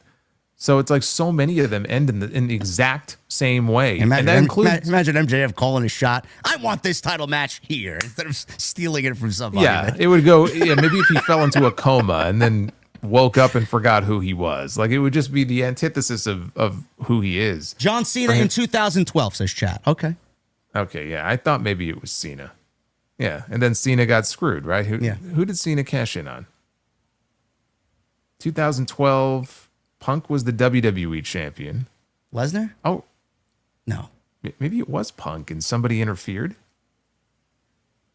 Cena on Punk. Cena did it. Cena did it on Punk, yeah. Oh, right. Okay, yes. Raw 1000. Thank you. All right. It was Raw 1000. That was, that was the kickoff to the 3-hour era. Years ago, man. Tony Khan's working with a 13-year babyface calling a shot deal. Look at that. Okay. See, he could be an innovator. There you go. There are people watching wrestling now that probably have never seen a cash-in by somebody calling their shot. That's how long it's been. I think you're correct, yeah. I was going to ask you, do you think with Athena winning this briefcase that they are slowly going to get back to Athena and Mercedes? Maybe Athena beats Tony and then we get Mercedes and Athena for that world championship again? Do you think they're working their way back there? I hope so. Okay. There's a lot of meat left on that bone. I mean, we got the one match, but my God, I mean, you could have a whole series of matches between them. Yeah. It's going to be interesting for sure. Great match. Lived up to the billing. We'll see what happens. Tony's going to have an address on Wednesday's Dynamite, as is Adam Page. I know Adam Page is booked in a trios match against Jon Moxley. I don't know why, but... Well, I see some people kind of rolling their eyes at it. And I mean, the match itself, I'm not really excited for the match, but I think there are people who feel like because he lost the championship, that's the end. That's it. The Death Riders they're just done. And that's I know people want that to be the case, but I don't know. Yeah, I want that too, but like that's not how it works. Like they have to actually disintegrate. So maybe what we'll see tomorrow night is the beginnings of that, especially if they lose again. Right? That's again another story to tell. And actually, there may be a great story to tell there because, again, we didn't see Eddie Kingston at All In. But if he is ready to come back soon, obviously we know the relationship with him and Jon Moxley. And I wonder if one story that they might want to tell is, Eddie coming back to try to kind of talk some sense into Moxley. Like, this is not who you are, or, maybe it's Eddie who tries to really put the nail in the coffin of the Death Riders once and for all. That could be a fun story to tell, too. Maybe Eddie and Darby together. I don't know. Little tag team action. I mean, you could, but I'm looking at it more as, Moxley and Eddie, just given the history between them. It is a natural in for Eddie to come back with that. We'll see. MJF obviously is going to be looming with that briefcase or that contract. So we'll see what happens with that. But yes, Mercedes finally loses to Timeless Tony Storm. AEW Women's Championship match was very, very good. Omega and Okada. This one was a winner-take-all match for the AEW Unified Championship. Kenny Omega was out there with Kota Ibushi, and obviously Okada was out there with Don Callis. Now, I know a lot of people, we talked about this last week when we did the preview predictions. I'm not one who is ingrained in New Japan lore, and I'm not an avid New Japan watcher. I did watch 2 of their 4 previous matches, and they were great matches, and I know what each guy is obviously what they mean to New Japan and how great of a pro wrestler they are. I think maybe if I watch this compared to when Jason watches it, he obviously has a better interpretation of what this match really, really does for the viewer. To me, based off what I've seen previously, it was nowhere close to the 2 matches that I remember watching. Was it good for the American audience here at a major show here for the first time in the United States? Yes. I think this match, as far as a triple or part of a triple main event, you put these guys out there for any amount of time, it's probably going to be a top 2 or top 3 match on any show on any planet, given these guys' ability and their age and how long they've been pro wrestling. But as far as what I said earlier in the show, Jason, I feel like after 5 hours, we finally got this match.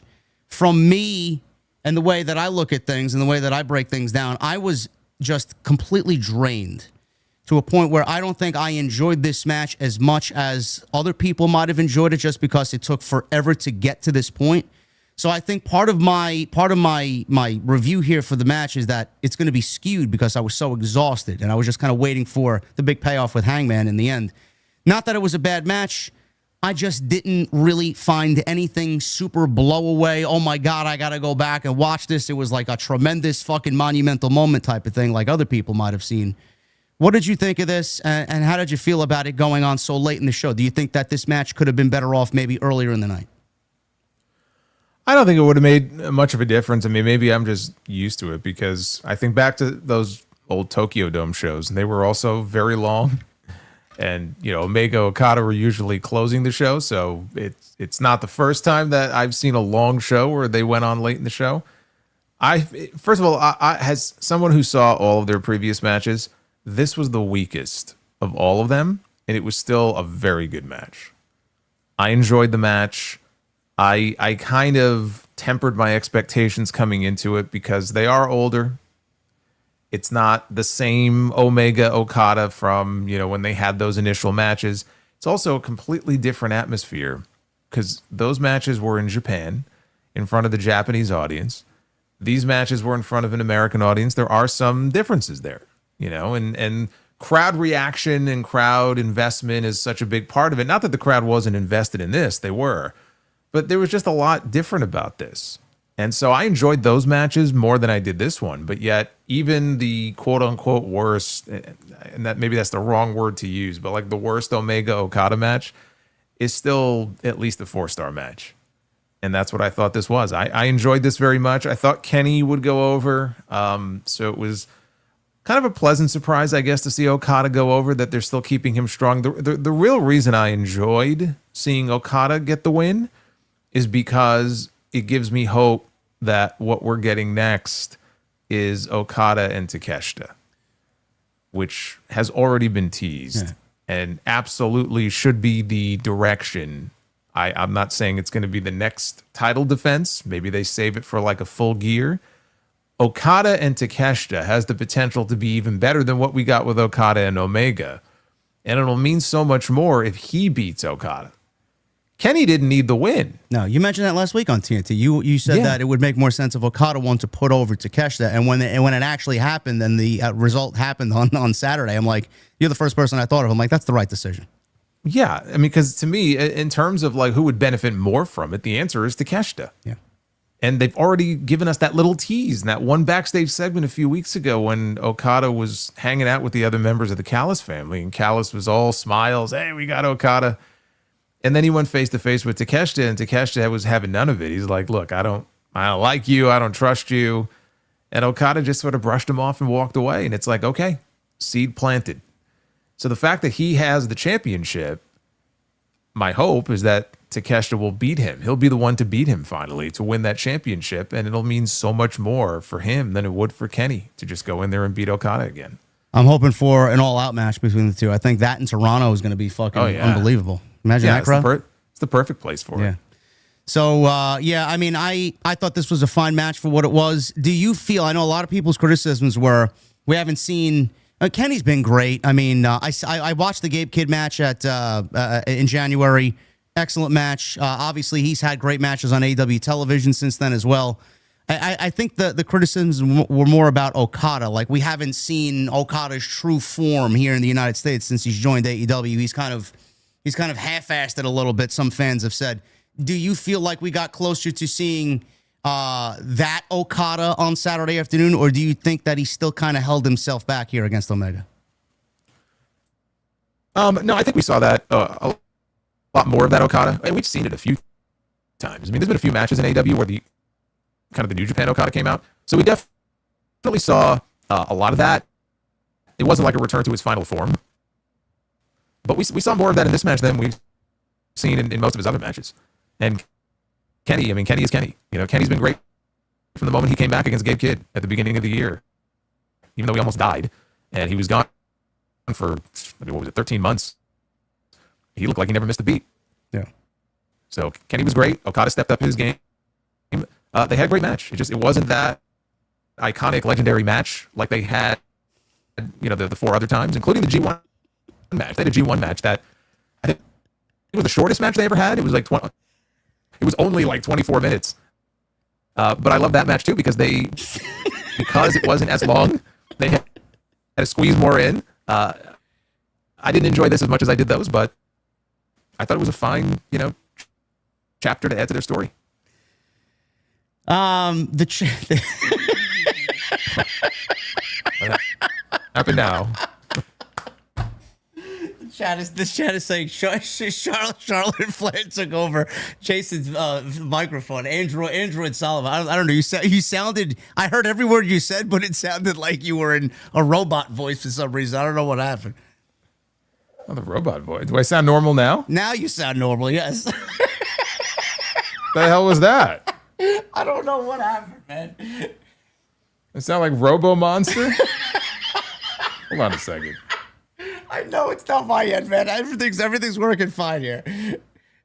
I sound like Robo Monster. I am the Summer Monster. Oh my God, man. Oh. Jesus. It's always something. It was just a momentary glitch, man. He went on a 30-second statement about Okada, and he turned into a fucking robot.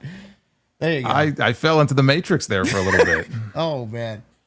So, yeah, we'll see what happens there. Takeshita and Okada, I'm very much looking forward to that. And what do you think happens before we move on to the main event? What do you think happens with Omega? Do you think he takes a little time off here and is kind of going to undertake a part-time schedule? Because I know Jesse and I talked about we don't need to see Omega in a major program for every show. I think he could take on a little bit more of a part-time role, maybe use him out of the 9 or 10 pay-per-views they have. Maybe we see him wrestle on 4 or 5 of those. He doesn't need to be there every week. What do you think he's going to do now? I don't know what's next for him, but I think absolutely. I mean, he doesn't have to be featured every single week. I mean, he could become more of a special attraction for them. Yeah. And he's earned that. I mean, he's talked, and I feel like he's talked in recent interviews about, it's almost as if the way he's talking is he recognizes that he's a lot closer to the end of his in-ring career than the beginning, obviously. And maybe the best thing for him is to just limit himself to those special matches and those special appearances. I'm not saying he never, ever wrestles on TV, but do we need to see Kenny in the ring every single week? I don't think we do. No, I don't think we do either. So, yeah, we got the unified title now still around the waist of Okada. We got some news coming out of the post-show media scrum at All In from Tony Khan about what is going to happen with the new unified championship. I know we talked about last week that it is a possibility that we could see the unified title, the Continental title, and the International Championship all being carried around by Okada because the lineages of each championship will remain, which I don't know why. The unified title should just overtake everything, and those two other titles should be retired. So what's the sense of creating a new championship? But he did say at the post-show media scrum, the match was not without controversy, blah, blah, blah. Don Callis, we fought a match under the unified rules of AEW where the referee's decision is final. If we had been under Continental rules, Don, I would have fired you for that. The Continental Champion won the match, so going forward, the prevailing rules will be the Continental rules. So there will never be outside interference ever again in a unified championship match. Don Callis agreed to the stipulation, stating, I don't want any excuses. This is what excellence looks like, and we're going to show it. So basically, Jason, it's just the Continental Championship without it actually being the Continental Championship. So why did they even create a new championship? I was asking that question even before the pay-per-view because he was talking like the champion could potentially walk around with all three titles. And I'm like, well, why'd you create a brand new one then? It seems kind of unnecessary. But yeah, it sure sounds to me like it's basically just sort of it's almost like a firmware upgrade for the Continental Championship. Okay, it beats the hell out of me, why that was needed. But again, it could have just come down to Tony wanting to do the biggest possible match he could do. He knew he wanted to do Omega Okada, and he just felt like, what, we can do this big winner take all match and just look. I was in favor of merging them because I didn't think the Continental title was necessary. So now we're right back to the Continental title. Well, he also said that he doesn't know yet. We don't know yet what the Continental Classic is going to be and what's going to be at the end of that tournament. It could very well be for the unified title, and we'll just be operating with the unified title as the Continental title, which I hate because I just wish they'd give the winner of that tournament a shot at Revolution for the world title. I feel like if you're going to have a Continental title, you should just win it and not defend it weekly, but let that be one of the prizes to winning the actual tournament. And they should have just kept the international title. Yeah. Which evidently the lineage of each title is going to continue, apparently. The international title lineage and the continental title lineage. So whoever wins, so if Takeshita wins Takeshita wins the unified championship here at All Out, like we have been fantasy booking, does that mean he's the continental champion and the international champion, and his name is under both like lineages of the title? Like, how does that work? Based on what he's saying, that would be my understanding. So long as these titles are unified, so maybe one day they won't be, but so long as they're unified, that whoever wins the championship, their name would be, I guess, under both titles, under both categories. Convoluted for the sake of being convoluted. That's Tony Khan. I don't know why. We'll see. It's not going to deter me from enjoying what comes here if we get Takeshita and Okada, but that is the current rules per Tony Khan for the unified championship. What happened? I gotta give a shout out to Black Wolf. He said, I spilled spot remover on my dog and now he's gone. I don't know why that made me laugh. Okay. We got the joke starting earlier. We're not even to the super chats yet. Main event here. We got Jon Moxley and Adam Hangman Page for the AEW World Championship. The culmination of 9 months of storytelling here. God, it feels like 9 years. I know. I was looking forward to this just because I needed this outcome to just fucking remain sane for watching their show weekly. I want to start off positive here. I thought, I seen a lot of people like this is an indie mud show and this is garbage and the blood and the violence and this and that. What you guys feel from watching other matches. I know some people were turned off by the Swerve and Hangman Steel Cage match at All Out with the cinder block and the syringe, or even their Texas death match where they drank each other's blood. I understand that this type of violence is not for everybody, and it shouldn't be something that we see normalized on AEW television. I always felt quality over quantity. The less you do something like this, the more special it is, and if you use it for the right circumstance, it absolutely works. For all the criticisms, Jason, that I seen about all the bad and this is garbage and this and that, I fucking loved everything about this because this is who Jon Moxley is. This is who Adam Page is when it really gets down to crunch time.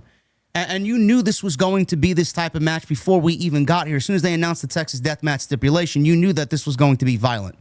And the way we've seen things play out, the story of Adam Page coming into this and what he already told us he was going to do to win the world championship and why it was important for him to win the world championship. And Jon Moxley's just stranglehold on the world championship, hiding it away in a briefcase since October at WrestleDream last year. We haven't seen it.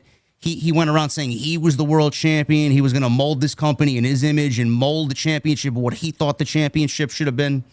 All this shit, everything that we got in this match, it was just the perfect amount of violence, and it was the perfect story to tell to close the show. And I loved everything about it. Now, does this mean that with the ending that we got, you guys can erase all the 9 months and say, well, look, it worked out. It was a great story. No, I said this vehemently on my post show.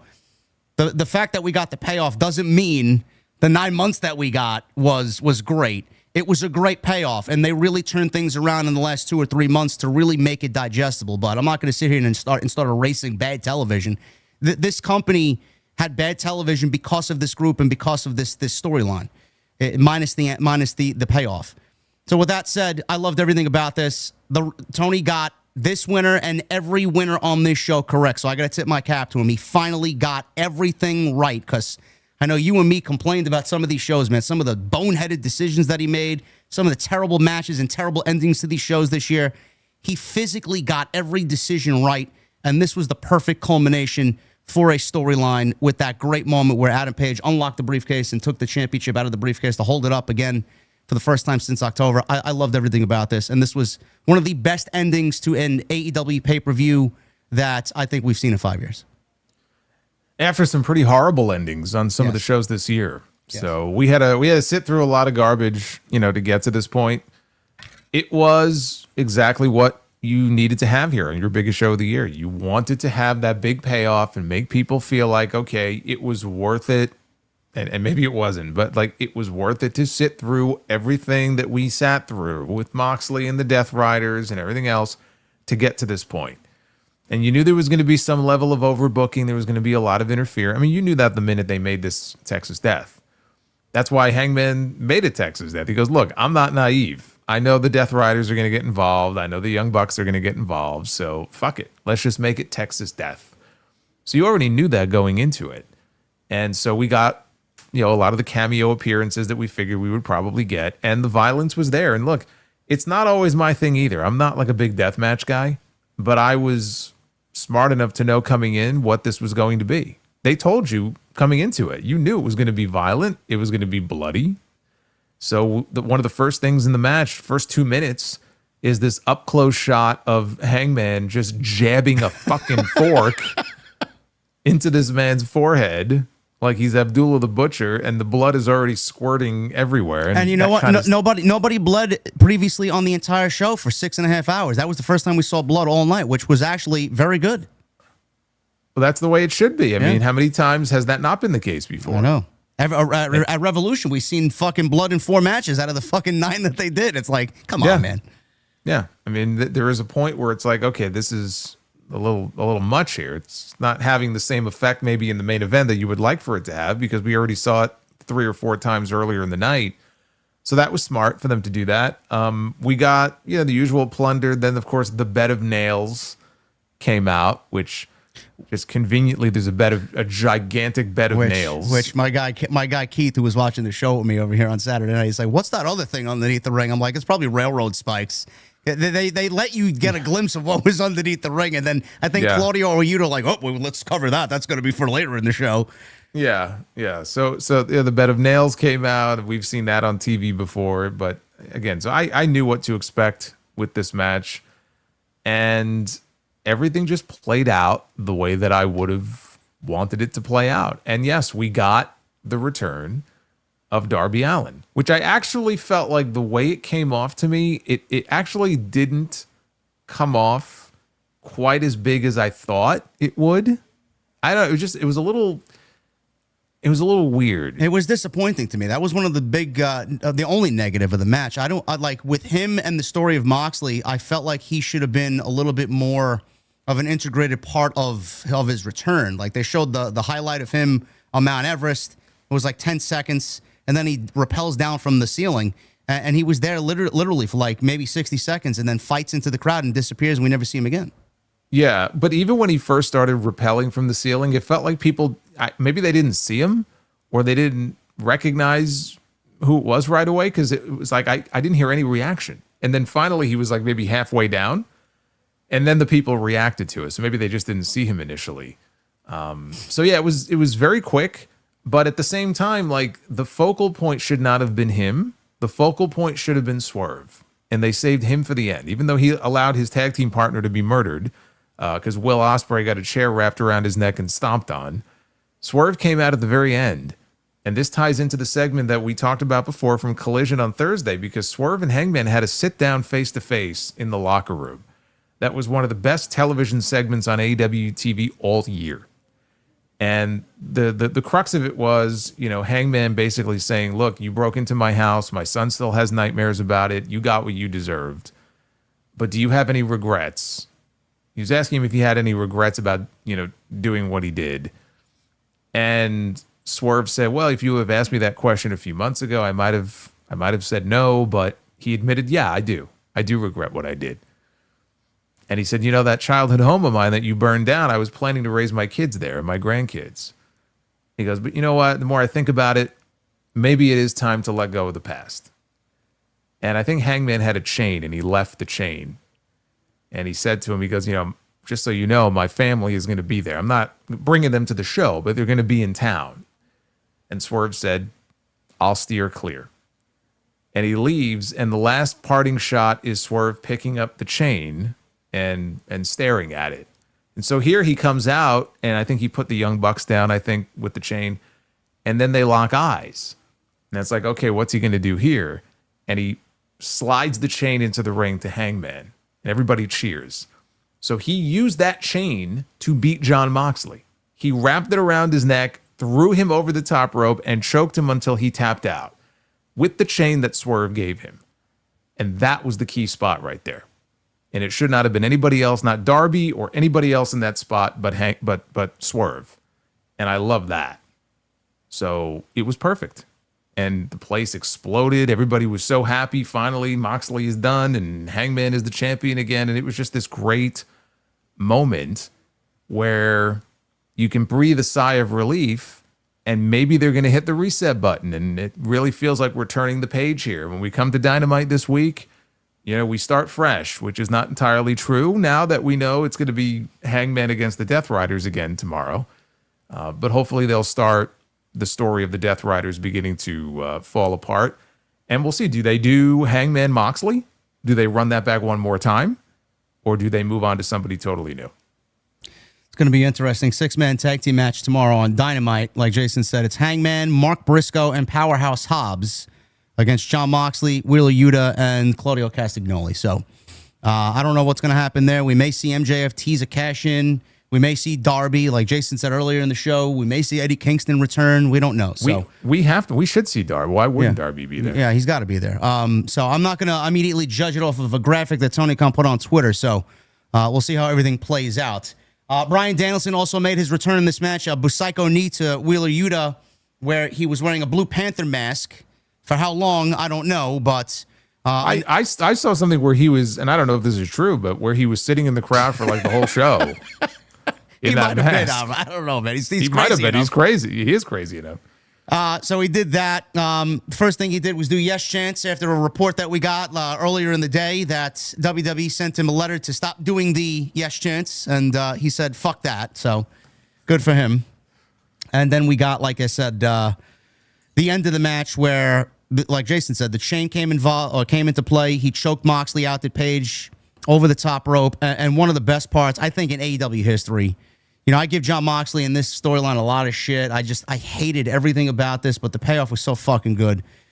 The way Moxley sold this chain, bro, the way he was struggling, I don't think it is very difficult for me to sit here and pinpoint another sell job from a professional wrestler that looked as believable as Jon Moxley. He did a tremendous job of selling the fact that he was legitimately being choked out with this chain, And then the way he tapped out, he couldn't hold it in anymore. He tapped out, fell to the ground, and everybody just exploded. That visual there with him selling that man was tremendous. I don't know if you pinpointed that or not and gave props to Moxley. It was tremendous. Yeah. Well, maybe he wasn't selling. Maybe he told Hangman, to really choke him. Wrap that shit around my neck and throw me over. I wouldn't be surprised with that either. I wouldn't be surprised with that either. He's crazy. He's crazy enough to do it. But this was a tremendous main event, one of the best main events in AEW history. Some people said it was one of the best moments in pro wrestling history. I don't know if I'd go that far, but for AEW at least, in this context, tremendous, tremendous stuff. Incredible payoff. Adam Page is another world champion. What he does from this point on, I don't know, Jason. I feel like his first run as champion, the chase was incredible when he beat Omega. And then after that, I just didn't really get a sense that it was big. Do you feel like this is going to be a different title reign for Adam Page, and it's not going to be like the last one was? I feel that way. I mean, I guess it all depends on when MJF decides to swoop in, but he just looks more grizzled now. Yeah. Like there was an image, somebody put them side by side of when he won the championship the first time and when he won the championship on Saturday. And I mean, obviously he is older, but like he looks he was more clean shaven and he just looked so much younger. And here he looked like somebody who had seen some shit, you know, and that he had really grown up and now he's sort of the veteran. And so it's a different Hangman than the last time he held the championship. I mean, it's been 4 years? Yeah. Right? 2020, was it 2021 or 2022 when he won the title? I think it was 22. Was it 22? I don't know. I thought maybe it was 21. Yeah. Okay, maybe it was 21. So yeah, it's been 4 years. I think that this run, it should be more significant. He's a bigger star now than he was then. Yeah, he's one of the more dynamic performers, I think, in the industry. I've always looked at him as like a complete pro wrestler. He's fucking great. He is, in my opinion, he is the main character of AEW. Yeah. Yeah, he's hopefully they got some good creative to back him up because he is just a tremendous performer. And All In was a tremendous show. Kudos to AEW. I mean, I think this is common knowledge for everybody. If you watch and pay like we do every single month, 9 months, 10 months out of the year for AEW, $50 a pop, they deliver on pay-per-views. You can have your criticisms about it being too long, and obviously they are too long, but the substance, Tony Khan knows how to do pay-per-view, and I honestly think out of 5 years, the last 5 years, even with WWE, you know, rounding the corner and Vince being removed and Triple H integrating his own things into the product, still, Tony Khan is the king of pay-per-view, no matter what pro wrestling promotion you're looking at. So, tremendous show. Very much looking forward to what they have planned. I know it's difficult sometimes for them to follow up. They followed up poorly after Double or Nothing and Dynasty, so hopefully this is a lot different coming out of All In. Very much looking forward to tomorrow night. I'll leave it up to you, Jason. You want to talk about Saturday night's main event? Yes, let's do that. Let's go into that next. Do you want to start with the first? I mean, there weren't that many matches on the show, so I mean, I guess we could start with the first match and get into this jelly roll stuff first. Yeah. Randy Orton and Drew McIntyre. Very good for TV standards. I could watch these guys go another 15 minutes. They went 10 minutes or so. Randy Orton here wins via an RKO. And then after the match, Logan Paul jumped Orton, beat him down in the ring, and then jelly roll. You saw Jelly Roll on the outside. He was very conflicted on if he should get in there or not. Very hesitated. Just is Jelly Roll. He got in there, and he gets into the ring with Logan Paul. They engage in a war of words, and he finally punches him. He punches Logan Paul down to the mat, and then I don't know where Drew McIntyre ended up delivering a Claymore that knocked Jelly Roll out, and McIntyre starts yelling at Adam Pearce and the officials. He got in the ring. He shouldn't be there. You know, he steps in there. He's going to get his ass beat. And the whole discussion is, after this was finished, this segment was finished, Jason, the match was made, which we kind of figured it was the match anyway coming out of Friday Night SmackDown. It's going to be Jelly Roll and Randy Orton versus Drew McIntyre and Logan Paul. The segment on Friday, I guess I'll start there before we get into what we actually feel about this match taking place at SummerSlam. We heard the rumors coming into Friday, and we didn't know exactly what they were going to be, if Jelly Roll was going to wrestle a singles match, or if it was going to be some sort of tag team match, which it ended up being. The segment on Friday actually ended up being pretty decent by WWE standards. Am I into this? No. Am I interested in seeing Jelly Roll wrestle? No. But I'm looking at the grand picture here. I'm looking at Jelly Roll And then I see Drew McIntyre, I see Randy Orton, I see Logan Paul. I think Logan Paul's fucking great. I think Logan Paul gets it. He's a great heel. No matter what people think about him, as a person, I think what he does in that ring is phenomenal. I think he's a great promo. He's a great heater. You got Drew McIntyre. TV's better with Drew McIntyre on. He's one of my favorite guys on that roster. Randy Orton, love Randy Orton. So the fact that Jelly Roll is in there with these three guys, it's not as bad as we were anticipating coming on into it. And then we get to the match announcement, and I'm thinking, what do people think? A lot of people criticize me for saying, I don't really mind it because Jelly Roll is surrounded by these guys. He's probably going to get in there and wrestle 3 minutes. He'll probably do a fucking Canadian Destroyer, and the crowd in MetLife Stadium is going to fucking pop crazy. It's not going to be that big of a deal. Randy's in there, McIntyre's in there, Logan Paul's in there. It should be a good substance of a match. Wait a minute. Did you say Jelly Roll is going to do a Canadian Destroyer? Yes, that's my prediction, yes. A Jelly Destroyer. Okay. You don't think that's possible, huh? I'm not saying it's impossible. I don't see if Ricky it happening. Morton can do a Canadian Destroyer, Jelly Roll could do a Canadian Destroyer. Jelly Roll's a little bit bigger than Ricky Morton, though. I mean, I know he lost a lot of weight, but, he's still a little bit bigger. And even Bad Bunny, right? He's smaller than, well, maybe. We'll see. I'm going to say no. But We'll see. But my point is, a lot of people criticize this, and rightfully so. Listen, the reason why people did not like this, I feel, and I explained this on Saturday when I covered Saturday Night's Main Event, I feel like the feeling coming out of WrestleMania with Travis Scott and the celebrities and the musical guest appearances and the Hollywood guest appearances really, really left a lot of bad taste in people's mouths. And they see this and they're like, who asked for this? Why do we want to see this? WWE's been doing this since WrestleMania 1. So it's not going to stop. We could be here fucking doing this show on episode 500, and there's going to be celebrity appearances on this show. Okay. But I do have to point out, I believe you asked that same question. I did. And I scaled it back a little bit because I didn't know Randy and Drew McIntyre were going to be a part of it at that point. So I see these guys involved, and I'm like, all right, why is everybody so upset? Sure, you don't want to see it. Then we get to Saturday Night, the main event, and again, I don't really mind it because I know where it's going. And then on Raw, we see some of the cards kind of taking shape, and it's like, all right, it's not as glaring as it was on Friday. I think a lot of people are afraid of the celebrity appearances being that what we got with Travis Scott was so terrible. I'm willing to give this a shot, but I do feel with the way creative has been, a lot of people are looking at this and being like, I thought things were going to get better, and they seemingly have not. So with the way creative has ended up being in 2025, when they see Jelly Roll getting a fucking creative storyline going into SummerSlam and we still have Carmelo Hayes sitting on the bench not doing anything, a lot of people are going to start asking questions. But I think with the SummerSlam card and the way it's taking shape, I think this is going to be a fine undercard match. And Drew McIntyre and Randy Orton, how could you shit on what they have those guys doing on television? Everything they do is great. So I'm willing to give it a shot. I don't know how about you feel.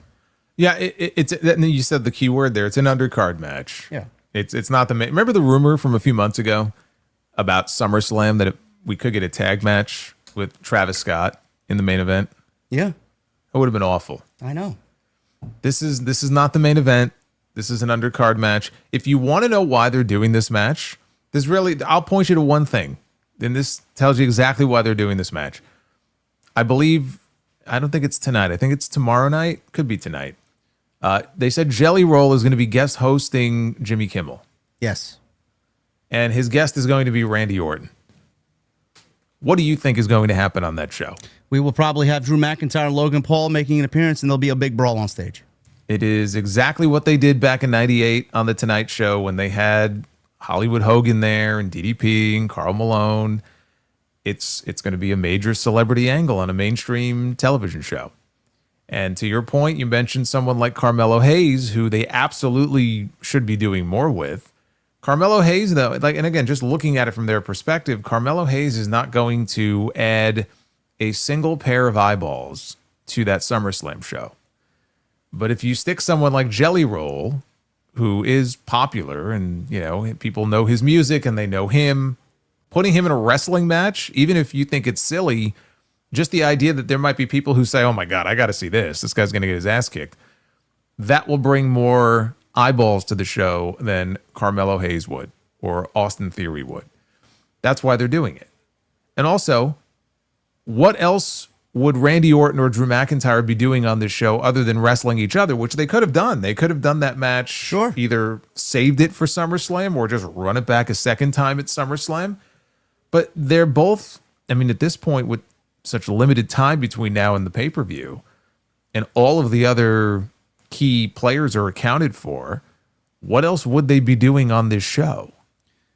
Yeah. They felt like they had no real direction for them. I said that same exact thing on Friday. I would love to see a real story between the two, but being that there is no time to tell that and flesh it out completely, this is the best that they have, because Cody is wrestling John Cena, and then what else is there for them to do on SmackDown besides each other, right? There's nothing there.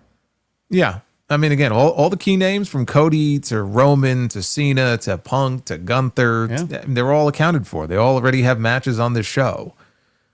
So, I mean, LA Knight doesn't, but maybe what else is new? So I understand why they're doing it.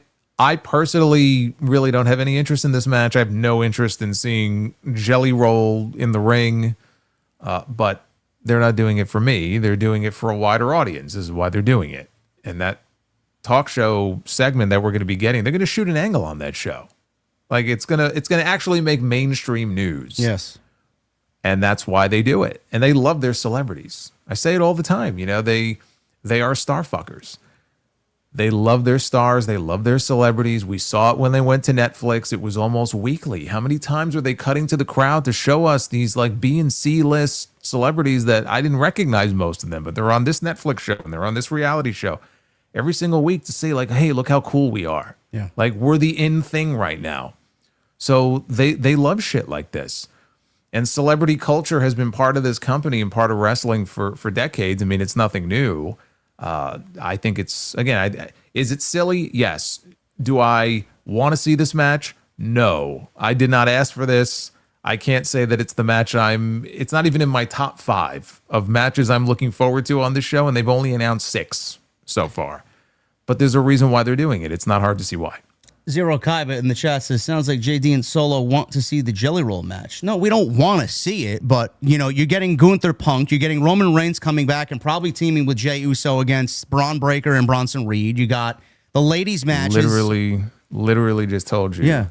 It is the match that I have the least interest. We have 2 tremendous women's matches taking place for both world championships. Yeah. You got an Intercontinental Championship on the line between Lyra and Becky, which is going to be great. I mean, as far as and AJ and Dom, which is not official yet, but that's going to happen. Yeah, or maybe Sheamus and Rusev too. Outside of all that, it's an undercard match. There's a lot to enjoy about SummerSlam. This is not going to make or break SummerSlam. It's not. Yeah, and there's 2 nights this year, so they have slots on these shows to fill. This is how they've chosen to fill one of those slots, and it's no different than when they've trotted out Bad Bunny or anybody else in these situations. And look, if Jelly Roll can go in there and they keep him limited to just what he can do, I know he's been training. If they just keep him limited to what he's capable of doing and they come up with one really cool spot for him to do, I guarantee you that'll get over in front of that crowd. Let Randy Orton and Drew McIntyre, and I guess Logan too to some degree, but let Orton and McIntyre be the real anchors for the match. And if you do that, I trust that with them kind of overseeing things, it'll be fine. There's no reason to get worked up about this, guys. Rant on this match, JD. No, I'm not going to rant about it because I see exactly what it is and why they're doing it. Why do I need to yell and scream about it? There's no reason. It's like, look, we didn't talk about this, but at All In, on the pre-show, they brought back the Costco guys. Yes. Okay, so we had Big Boom AJ was back, and his Big Justice was out there, and the fucking Rizzler in the cowboy hat, and they're sitting at ringside, and we had Big Justice, who's 13 years old, get shoved to the ground by Trent Beretta, and that set up a spot later in the match where this 13-year-old kid got in the ring and he delivered a spear. And the reaction from the crowd in Arlington, it got more of a reaction than some of the matches on the main card got. But it was a match on the pre-show. So it's like, why am I going to get upset over that? If the Costco guys had a feature match on the main card that's already 6 hours long, I'd be pretty upset about that. But as a match on the pre-show, and the last time they did something with these guys, it got over huge. I get it. You know, I get why they do it. I get why they rely on it. Yeah, I mean, to be fair, the Costco guy's on a jelly roll, and then also AEW's not wasting fucking Costco guys' TV time on Dynamite. I mean, it's on Collision, so who gives a shit? It's like it's happening on a random Saturday night with 200,000 people watching. Who gives a fuck? Yeah. So, it's there's no reason to get bent out of shape. It'll be fine. It's not going to make or break SummerSlam. Another SummerSlam match potentially on the horizon is Solo versus Jacob Fatu in a rematch from Night of Champions for the United States Championship. Solo defeated Jimmy Uso at Saturday night's main event, and then after the match, we got Jacob Fatu to come back and stand tall and help Jimmy Uso. I didn't really care about this. I don't care about anything Bloodline related here or MFT related now that they're all together, minus Tama Tonga. I mentioned this on my review, Jason, when I uploaded it on Sunday. I don't know how you feel about it. I love Jacob Fatu. I know you do too. We called several of his hog title reign together. I feel like he's becoming a very one-dimensional character on WWE television. And what I mean by that is I feel like they have integrated him to be a catchphrase merchant. All gas, no brakes, yada mean. What they do, though. Get in where you fit. I mean, Jacob Fatu is worth so much more than that. If you just let him be himself and let him speak the way he should be speaking instead of a manufactured product of the big company, I just feel like it's not really a good presentation of who he is. That's what I'm trying to say there. But that's what WWE is. I don't like it. They're about catchphrases and what can we market and what can we put on T-shirts. Like that. That's what this whole company is. It's just one giant marketing company. So you can't be surprised by it. And he's making it work because he's still over. Now, will he have to evolve that over time? Yes, he will. And I think he will.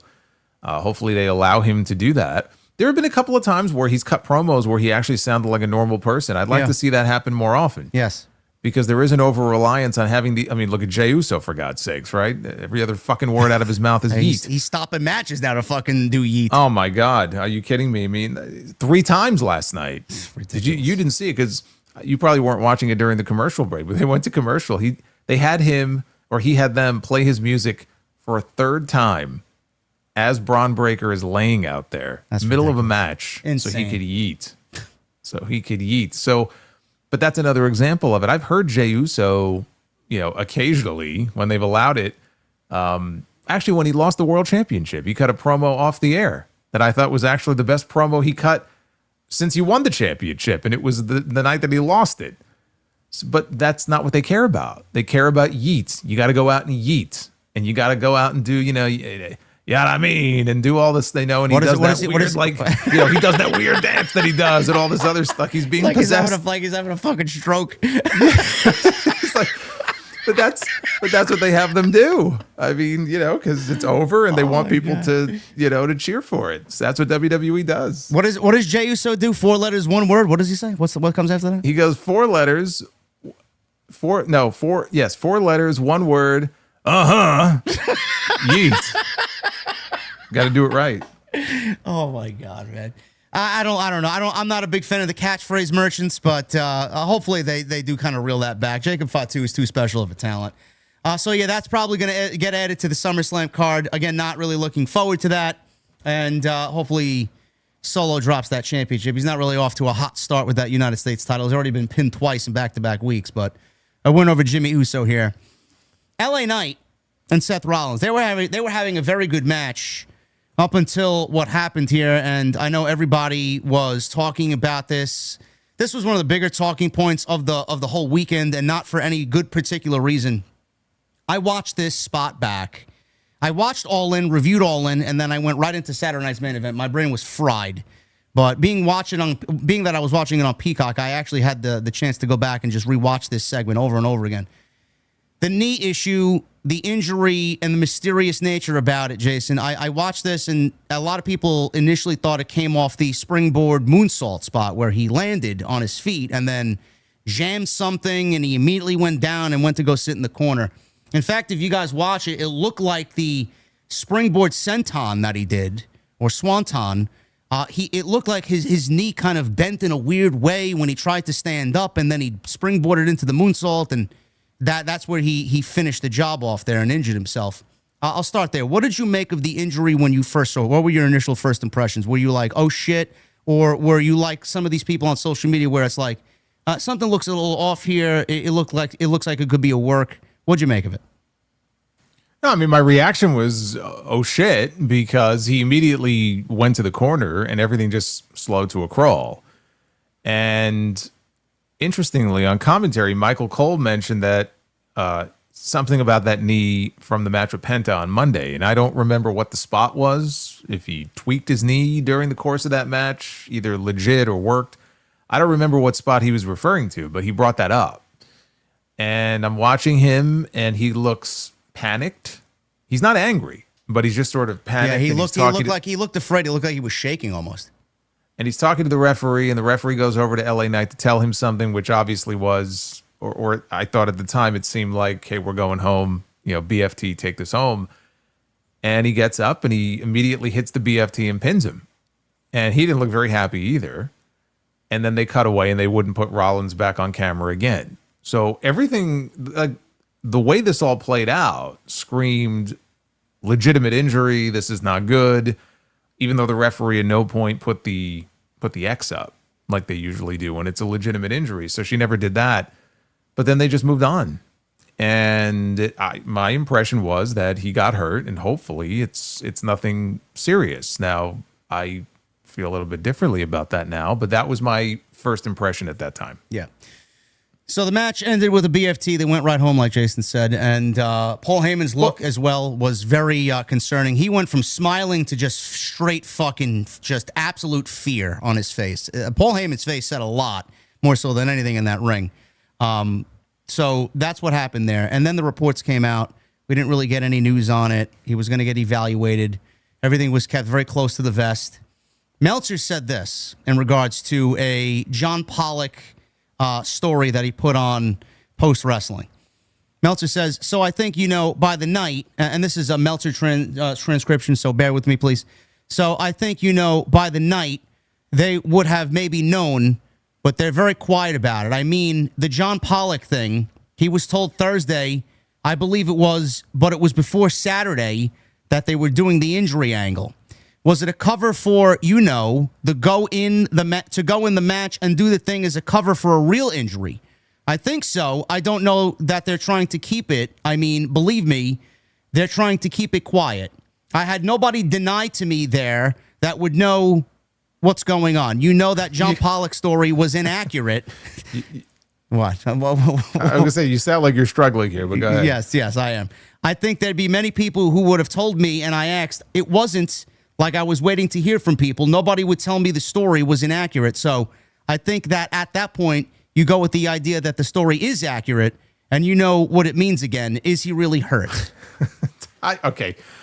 You're right. I'm more confused now than I was when you first started reading, but let me just jump in here. So the reason that I am now 50-50 on this is because I did hear what John Pollock had to say. Now, John Pollock is with Post Wrestling.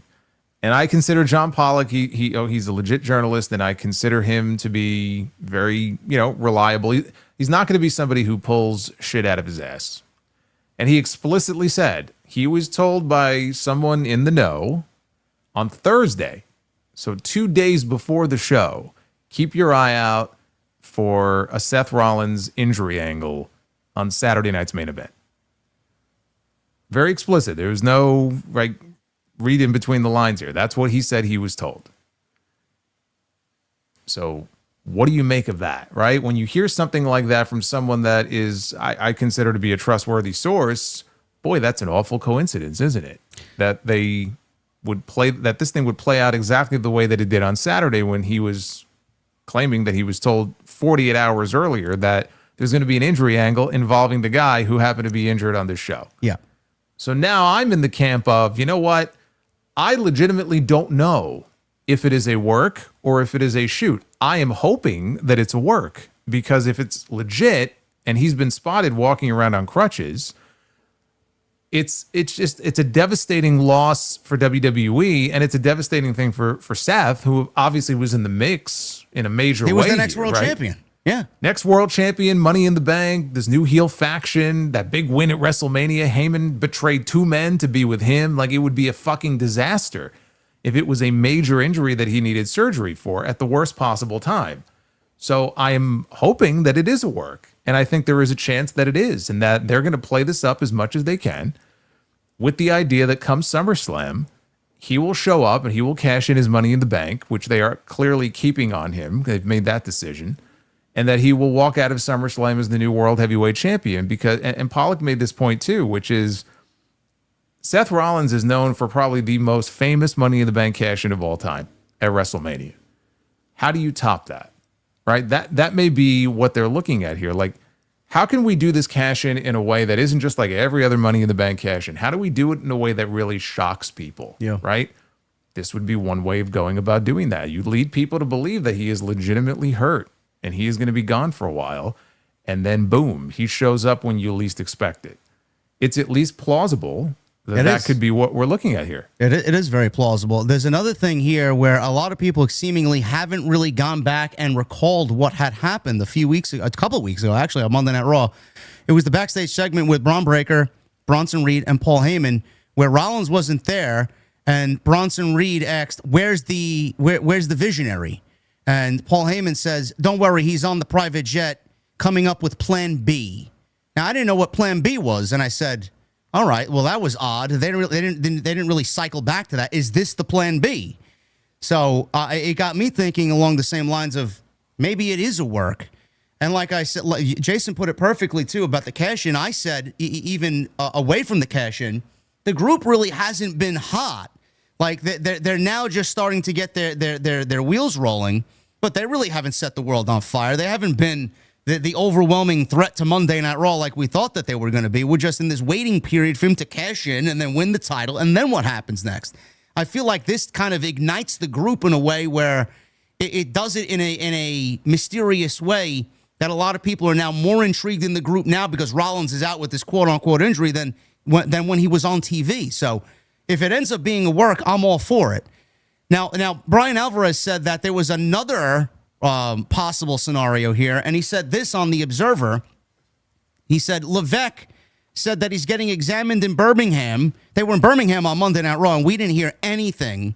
The injury happened on Saturday. Paul Heyman said, well, I don't really have any medical diagnosis on that. It's way too soon, while also in the same breath saying the Money in the Bank briefcase is not going anywhere. He's got 12 months to cash in, because that was another narrative. Do we take it off of him? Do we put it on Bron Breakker? Do we have a ladder match at SummerSlam for the briefcase? We'll get to that in a second. But Brian Alvarez says, Birmingham tomorrow. John Pollock on his show said that the weight laid the entire scenario out, and that he had been told a couple days earlier, like Jason said, I think it was on Thursday, that they were going to do this angle. So he goes on to say the reason these stories are conflicting is because he is hurt. But what happened on Saturday was a storyline, meaning he is hurt, but he did not get hurt on that spot. That spot was a cover for an injury that he has, which he will have, to get evaluated on. The idea that it was suggested he was going to be out of action for a little bit, but they're going to say like 9 months or whatever, full, then they'll give this whole thing, but he'll be back much sooner than that. So according to Alvarez, he thinks that this is a cover for an actual injury, and he's going to be out because of the injury that happened previously. But why would they let him wrestle injured if this is what Alvarez says it is? It didn't really make any sense. Yeah, it's strange. I mean, obviously, if it's an injury, it can't be that serious because he was working a pretty regular match. There was nothing really odd about the match up until they did that spot. So I guess that would be encouraging because it doesn't strike me as being a serious injury if that's the case. So we're getting a lot of conflicting information right now. But I just go back to the Pollock report. It's like if he was outright told 2 days before the show that, hey, this is what's going to happen, and then Rollins gets hurt, then that tells me that, or gives me hope anyway, that he really did not fuck up his knee in a major way on Saturday, and that maybe he is dealing with a minor injury and SummerSlam is too soon. But what would be devastating is if he did have to miss 6 months or 9 months or a year. That's the only reason why I floated the idea on my end about if he needs major surgery and there is the potential for him to be out even in excess of a year, you can at least consider the possibility of, you have 2 nights SummerSlam coming up, doing another Money in the Bank ladder match, and the way you get to it is you have Rollins out on TV on crutches or in a wheelchair or something, and he just wants to hand the briefcase off to Bron Breakker or one of his guys, and you have Adam Pearce say, no, you can't do that. He goes, I'm willing to compromise, though. what we're going to do is we're going to have another Money in the Bank ladder match at SummerSlam. And I'll tell you what I'll do. I'll put your boys in there. They don't have to qualify. Bron Breakker, Bronson Reed, they can be in the ladder match. And then the other 4 or 5 guys will have to qualify. And then we'll just run it back at SummerSlam. Now, again, obviously they're not doing that. And Bron Breakker and Bronson Reed look like they're going to be occupied with 2 other people. But that was one of the scenarios that I floated if it ended up being this catastrophic situation and you didn't want to wait a year to get a cash in. Yeah. But it doesn't look, I mean, it looks like it's all moot anyway because, those 2 guys are occupied and the Money in the Bank briefcase was still with Paul Heyman last night. So I don't think it's going anywhere. Yeah, people were talking about who's going to be the new leader of the group. Maybe McIntyre can come over. Maybe they bring in Ricky Starks and Ethan Page or whatever conspiracies people were coming up with, which is all fun and dandy. It's all fun. It's all very, very premature. I am leaning in the camp of this was, whether it's a story or a cover for something else, but it's not as serious as I think what we originally feared. Yeah. But we'll see. I mean, the only way we'll know for sure is if they come out and just tell us exactly what the diagnosis is. And even then, you'll probably have people that don't believe them. But I guess we'll wait for SummerSlam and find out. That'll be the ultimate test. Well, I think people were expecting a diagnosis already coming out of Saturday. I mean, we've had injuries so much worse than what we saw with Rollins on Saturday, and we got diagnoses like almost the next day about what was going on and how long it was going to be out. Not always. I mean, on the weekends, and there have been plenty of instances where somebody might get hurt on a pay-per-view, but you got to wait until Monday or Tuesday. They may go in to get an MRI and get tests done. People think like, they can go to the best doctors and get a diagnosis in 4 hours. Like it's not that quick all the time. And even if they get it, they don't necessarily come out with the information right away. They usually wait a little bit. So I wouldn't read too much into that. But we don't know what we don't know. I definitely am more skeptical now than I was when the injury first happened. And I thought, oh boy, this is terrible. Now I'm less convinced of that. Plus, Gunther is wrestling Punk at SummerSlam as made official on Monday Night Raw. I just don't see CM Punk losing clean. So I do think that something's going to happen there. Yeah, so but also consider this storyline-wise, right? Seth Rollins has said before, like if it takes every last breath in his body, he will make it his personal mission to make sure that CM Punk is never world champion. Yeah. So here you have a scenario where Punk is now going to SummerSlam to challenge for the World Heavyweight Championship, and Seth Rollins could certainly cash in at a very opportune time to, live up to that promise and make sure that CM Punk does not get his hands on the World Heavyweight Championship. What did Michael call that? The heist of the century? The first one? Back in 2015, the heist of the century. Well, he may have another heist here on CM Part Punk. 2. Yeah, part 2. I love it. I'm definitely leaning more towards this is all a calculated plan for Rollins to win the World Championship and basically screw over CM Punk once again. The main event here on Saturday night's main event, Gunther versus Goldberg for the World Heavyweight Championship. This was Goldberg's last match ever as he would step away from pro wrestling here after Saturday night's main event. Oh boy! I'll start easy here before we get into the comments he made on Ariel Helwani. I watched this match, Jason. I expected a lot worse, just like a lot of people expected the Orton and Cena match. I think a lot of people expected a lot worse at Backlash. They did as good as they could. Same thing applies here. I think Gunther can't have bad matches. I'm never in 1,000 lifetimes going to doubt what Gunther is able to do and what he's capable of doing with somebody else in the ring. I thought they did as good as they could for Goldberg's 58-year-old body. Did it need to go 16 minutes?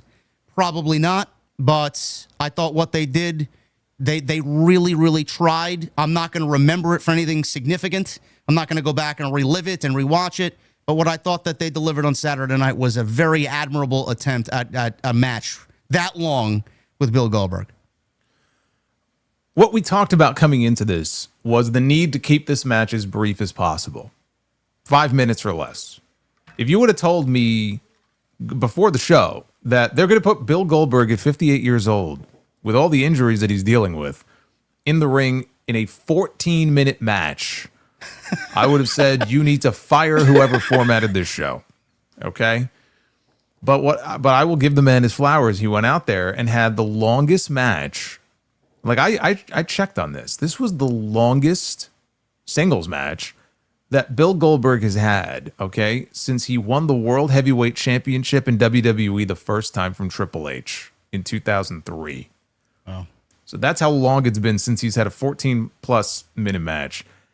And he went out there with Gunther, and there's a reason why they call Gunther the ring general. Okay, he was the perfect opponent for him to be in the ring. Why do you think they put Gunther with him in the first place, right? This is why. You could literally see Gunther calling the spots as the match was going on. All Goldberg had to do was be in position to do what he needed to do, and he did it. He didn't stumble over himself. He didn't concuss himself. He didn't drop anybody on their fucking head. He didn't embarrass himself. He should be very happy with the performance that he put in on Saturday, given the circumstances and the health issues that he's had, because this match was better than it had any right to be, especially at that length. It was actually a very solid match. It was the best Goldberg match in a very long time. Now, for Gunther, it was just an okay match by his standards. But by Goldberg's standards, it was one of the best matches that he's had in years. He hit his key spots. He did what he had to do. And in the end, they obviously did the right thing and did not have him win the World Heavyweight Championship because that would have been ridiculous. And Gunther retains. I didn't have an issue with the match. The match was a lot better than I was expecting it to be. So I will give him his flowers for that. And both guys, really, because Gunther had a lot to do with that. But this was much better than I was expecting it to be. Yeah, and it just goes to show you the company already trusted Gunther as one of their top guys before this. Yeah. Imagine the trust that he has now. I mean, he's basically fucking godlike after this point. So I agree wholeheartedly. I thought it was fine for what it was. No reason to absolutely shit on Goldberg in his last match here. The whole thing is, after the match was over, it ended around 9:57 live. I watched it on Peacock, so I don't really have, at that hour when I was watching all this pro wrestling on Saturday, and I didn't really have a grasp on what time it was. All I seen was Goldberg mid-speech, and they cut him off, and I was on the app, so you would think that at least it would have been on the app, and the entire speech would have been on the app. So they cut it on the broadcast on NBC. WWE eventually did upload the entire thing full on their YouTube channel, but they cut this guy mid-speech as he's in there with friends and family in Atlanta, and he's got the crowd behind him. Michael Cole, I mean, such an uncomfortable look watching Michael Cole, and his eyes just go from one side of the ring to the next, as I'm sure he's got some producer or cameraman telling him, let's wrap it up. Like, what the fuck you want me to do? Goldberg is fucking retiring right next to me. So it got cut off. It was very uncomfortable to watch. And then Goldberg today, he was on Ariel Helwani's show. He says he's pissed the way that it went off the air. And he says this: ultimately, to have a little bit more control over the time and the space would have been much preferred. Let's just put it that way. But to be given that opportunity on such a special show, with the lineage of the show, to be able to go against the World Heavyweight Champion, to go against Gunther, again, it was an honor and a privilege to be given the opportunity, and I had to make the most of it. When asked if he would prefer the match to be on a PLE, Goldberg said, yeah, absolutely. They cut me off after 20 seconds with a microphone in my hand, for God's sakes. I have 2 weeks before I can really spill the beans and make my feelings known about the entire rundown. From the inception of the idea to its delivery, it was a little less than to be desired. But again, I'm not going to complain because not many people get that opportunity. He also enjoyed working with Gunther. He said Gunther was an unbelievable guy to work with. It was awesome. Had a good time. I was laughing. I actually had fun. There were moments in that match where I actually enjoyed myself, and I can't say that I've done that very many times. Goldberg said the match not being announced until 3 weeks out, even though it had been decided in January, made it difficult for him to contact people to be part of his walkout entourage. He also would have preferred there to be a larger build-up to the match. He says, I would have loved to have them announce it in January and have a build-up to it and do something I thought was maybe worthy of my career. But let's just say that they chose to do it with 3 weeks' notice. It is what it is. It's part of the package. It's part of the meal that you get dealt. I would be remiss in thinking that I thought the meal would be different, but it was a shame on me for thinking that it would have been different. Don't you love that? That I've been able to navigate my words. When asked about his son Gage possibly having a future in WWE, he says they tried to give him an NIL deal. But when I found out how much they were going to give him, I put the brakes on that one. But they would be ignorant if they didn't have an idea that it could be in his future. So, Jason, I know you wanted to start us off here with this discussion. I said what I said on Saturday. I'll reiterate that after you. What did you make of him getting cut off and then him kind of getting a little glimpse behind the curtain on how he really feels about what went down here?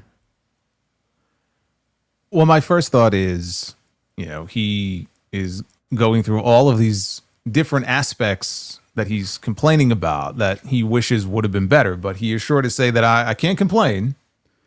But let me complain. Well, he's got 2 weeks before we can talk about it. 3 weeks. Well, we got a little taste of it here.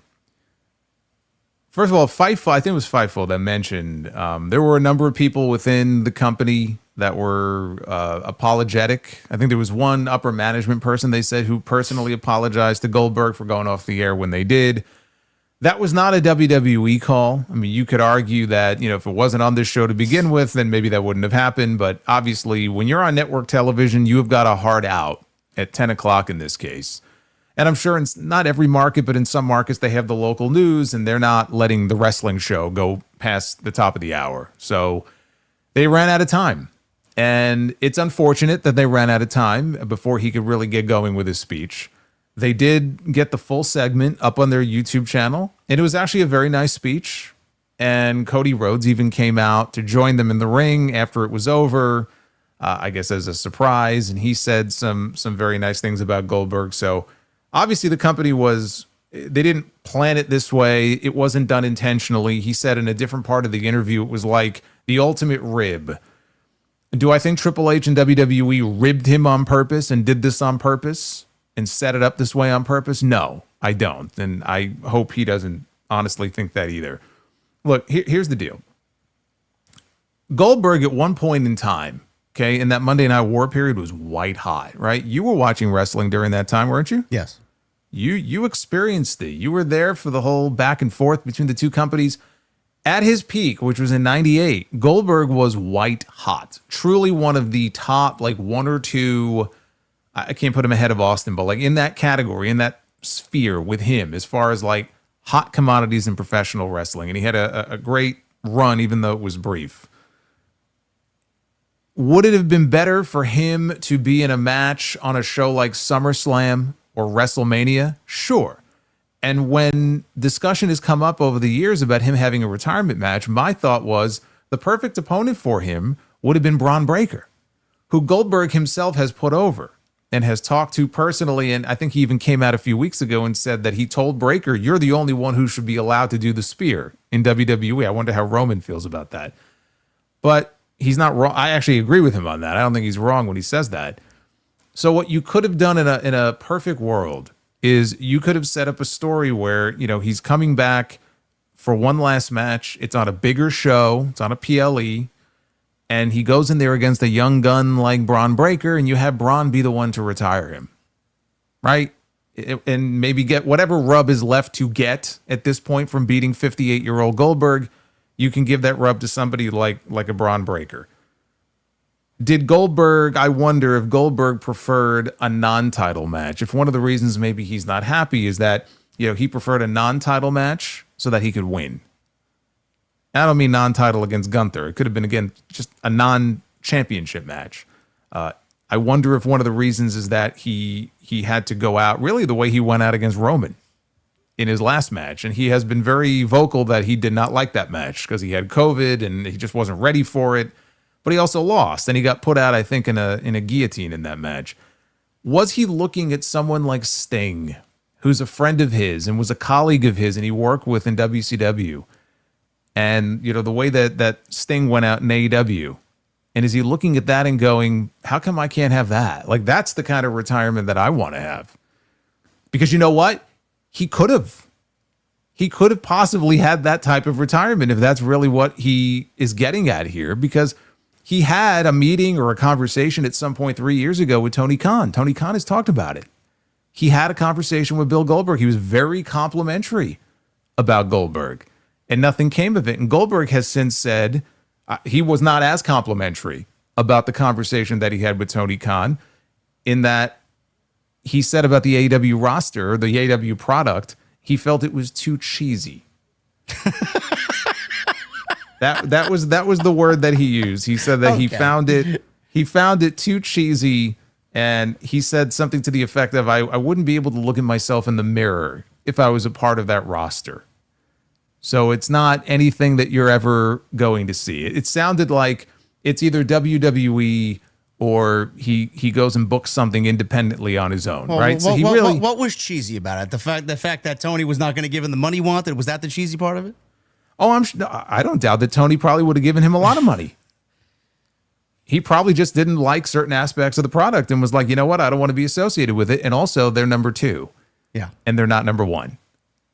So I can't get in his head and tell you what the deciding factor was, but the comments that he made about AEW were not very complimentary. And one thing I will say about Goldberg, he is brutally honest when he speaks.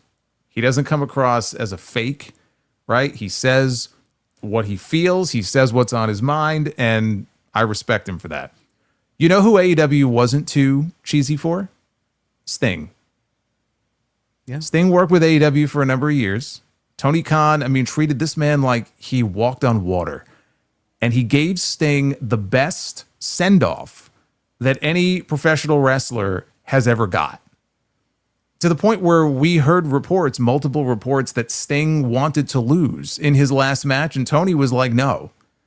And I don't know how often Tony says no, but he said no. You're going out as a champion. And that's how Sting went out. And Revolution last year, the end of that show was fantastic. Like, he got a great send-off. So maybe Goldberg could have had that. If he's unhappy with how things worked out in WWE, maybe that's a regret, that he'll have now, because maybe he could have gotten that somewhere else. It sounds like that's the sort of thing he was looking for, but he slammed that door shut. So WWE really was left as his only option. I understand him being upset that his time got cut. It's unfortunate. It's very shitty. And I talked about going into the show, and you may have as well. WWE did a lazy fucking job as far as how they put this match together. Goldberg showed up one week, and we got the graphic 5 minutes later showing that it's a championship match. There was no thought put into it. Why is he getting a championship match? Not even that. They built the fucking angle in October of Bad Blood, and then we haven't heard a fucking word about it until July. That time. Forgetting that for a second. Just looking at what they did when Goldberg came in, they didn't even make the attempt to say, okay, you know what? Goldberg is showing up now, and he hasn't forgotten what Gunther did in October at Bad Blood, and he wants him in the ring. And I'm going to take that championship from you. And Gunther says, I'm not giving you a title shot. You got to put something up yourself. Why don't you put your career on the line? Now we've got title against career, right? Which makes for a bigger match, and it makes sense. What Triple H and WWE did, they took the laziest path possible in putting this match together. So if that's something that he is, upset about, I can understand him, being upset or frustrated about this, but it's not a Bill Goldberg issue. Look at the way the WWE promoted Evolution. Look at how many weeks we're actually getting of a proper build to SummerSlam. Like, this is a recurring issue now where there's a lot of shows, frankly, and a lot of matches that I feel like are not being built up, properly, because a lot of it has to do just with how many freaking shows there are. But in that interview, he mentioned Undertaker wouldn't have gotten his time cut. Cena wouldn't have gotten his time cut. Yeah, you're not the Undertaker. You're not John Cena. He's also not a product he's not a product of WWE. He's a product of WCW. That's what he doesn't understand. You're not a WWE guy in the way that they are.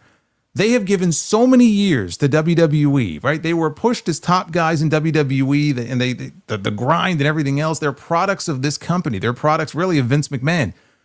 You're not that. Your place in history is not as important as their place in history. So the fact that in his mind, because he was white hot for a brief period of time 30 fucking years ago, he really feels like, well, I'm on the same playing field as this guy, and I'm on the same playing field as this guy. You wouldn't do this to them. You wouldn't do this to that guy. How come you did it to me? But this is how he views himself as compared to some of these other, big names. His idea in the interview with Ariel was, I would have liked to have seen them start something in January. You know what else was happening in January? Do you remember? Do you remember who showed up on television in January to start his own retirement storyline? Yeah, John Cena. Now, do you really think that WWE was going to do 2 retirement tours or 2 retirement stories concurrently at the same time? And if they were, who are they going to choose? John Cena. Yeah, does he feel like he's more important to this company than John fucking Cena? Where we'll do Goldberg's story over John Cena's story. No, John Cena is in his last year. That's the story they were going to do. You're not important enough, dude, for them to build a 6 or 7 month story. What would that look like? Well, it didn't have to be in January. They could have started it. That's what he said, though. They could have started after WrestleMania if they wanted to. But he suggested I would have liked to have seen them start it in January. Well, that's a little ludicrous, yes. So it's very ludicrous. So I would love to know what that would even look like. Is he going to be on television every week? How are you going to promote this match? Well, how was he going to be on television every week when he was audibly saying, like, my knees hurt, my shoulders hurt, I got injured working out and training? Like, could you even make it to TV enough to make it worthwhile? Dude, he's lucky they gave him a retirement match at all. I mean, if we're being honest here, he's lucky he got a retirement match at all out of this company. His first run in this company sucked, and he wasn't happy with it, right? Nothing but problems. He was there for 1 year, and obviously he didn't re-sign with them because he wasn't happy with how things went down, and I don't think Triple H liked him. He didn't like Triple H. The WrestleMania 20 match with Brock Lesnar was a fucking disaster because everybody knew both of them were leaving. Like, that run was, you might say it had a moment here and there, but that run was very forgettable. They brought him back 12 years later. He beat Brock Lesnar in 90 seconds. You know how many people Brock Lesnar mowed down? I know. He got beaten 90 seconds by Bill Goldberg. I fucking hated that ending. Okay, but do you remember the reason why Goldberg came back? Why? His son. He wanted his son, who never had the chance to see him wrestle live, because I really want my son to be able to watch me wrestle live. WWE gave that to him. They allowed him to come back. They allowed him to beat Brock Lesnar in 90 seconds, and his son got to watch him wrestle. And then he kept coming back. And then he beat Kevin Owens, probably in less than 90 seconds. Oh, God. And took the Universal Championship from Kevin Owens. The last time Kevin Owens had a top title in this company, he got beat by Bill Goldberg in about a minute. If that, actually, no, I take that back. It might have been 20 seconds from bell to bell.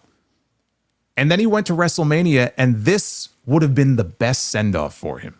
He wrestled Brock Lesnar. That match was great. It was very good. It really was. It was just 6 minutes of smash mouth wrestling, and they went and they just beat the hell out of each other. And he lost to Brock, but he went out losing the championship at a WrestleMania, and they avenged that crappy match they had all those years before. That would have been the perfect time, honestly, right, for him to ride off into the sunset on like the biggest possible stage. And he kept coming back, and he kept coming back, and of course they fed him the title, and that was the end of the Fiend. That was the next championship that he won, and the Fiend was never the same after that.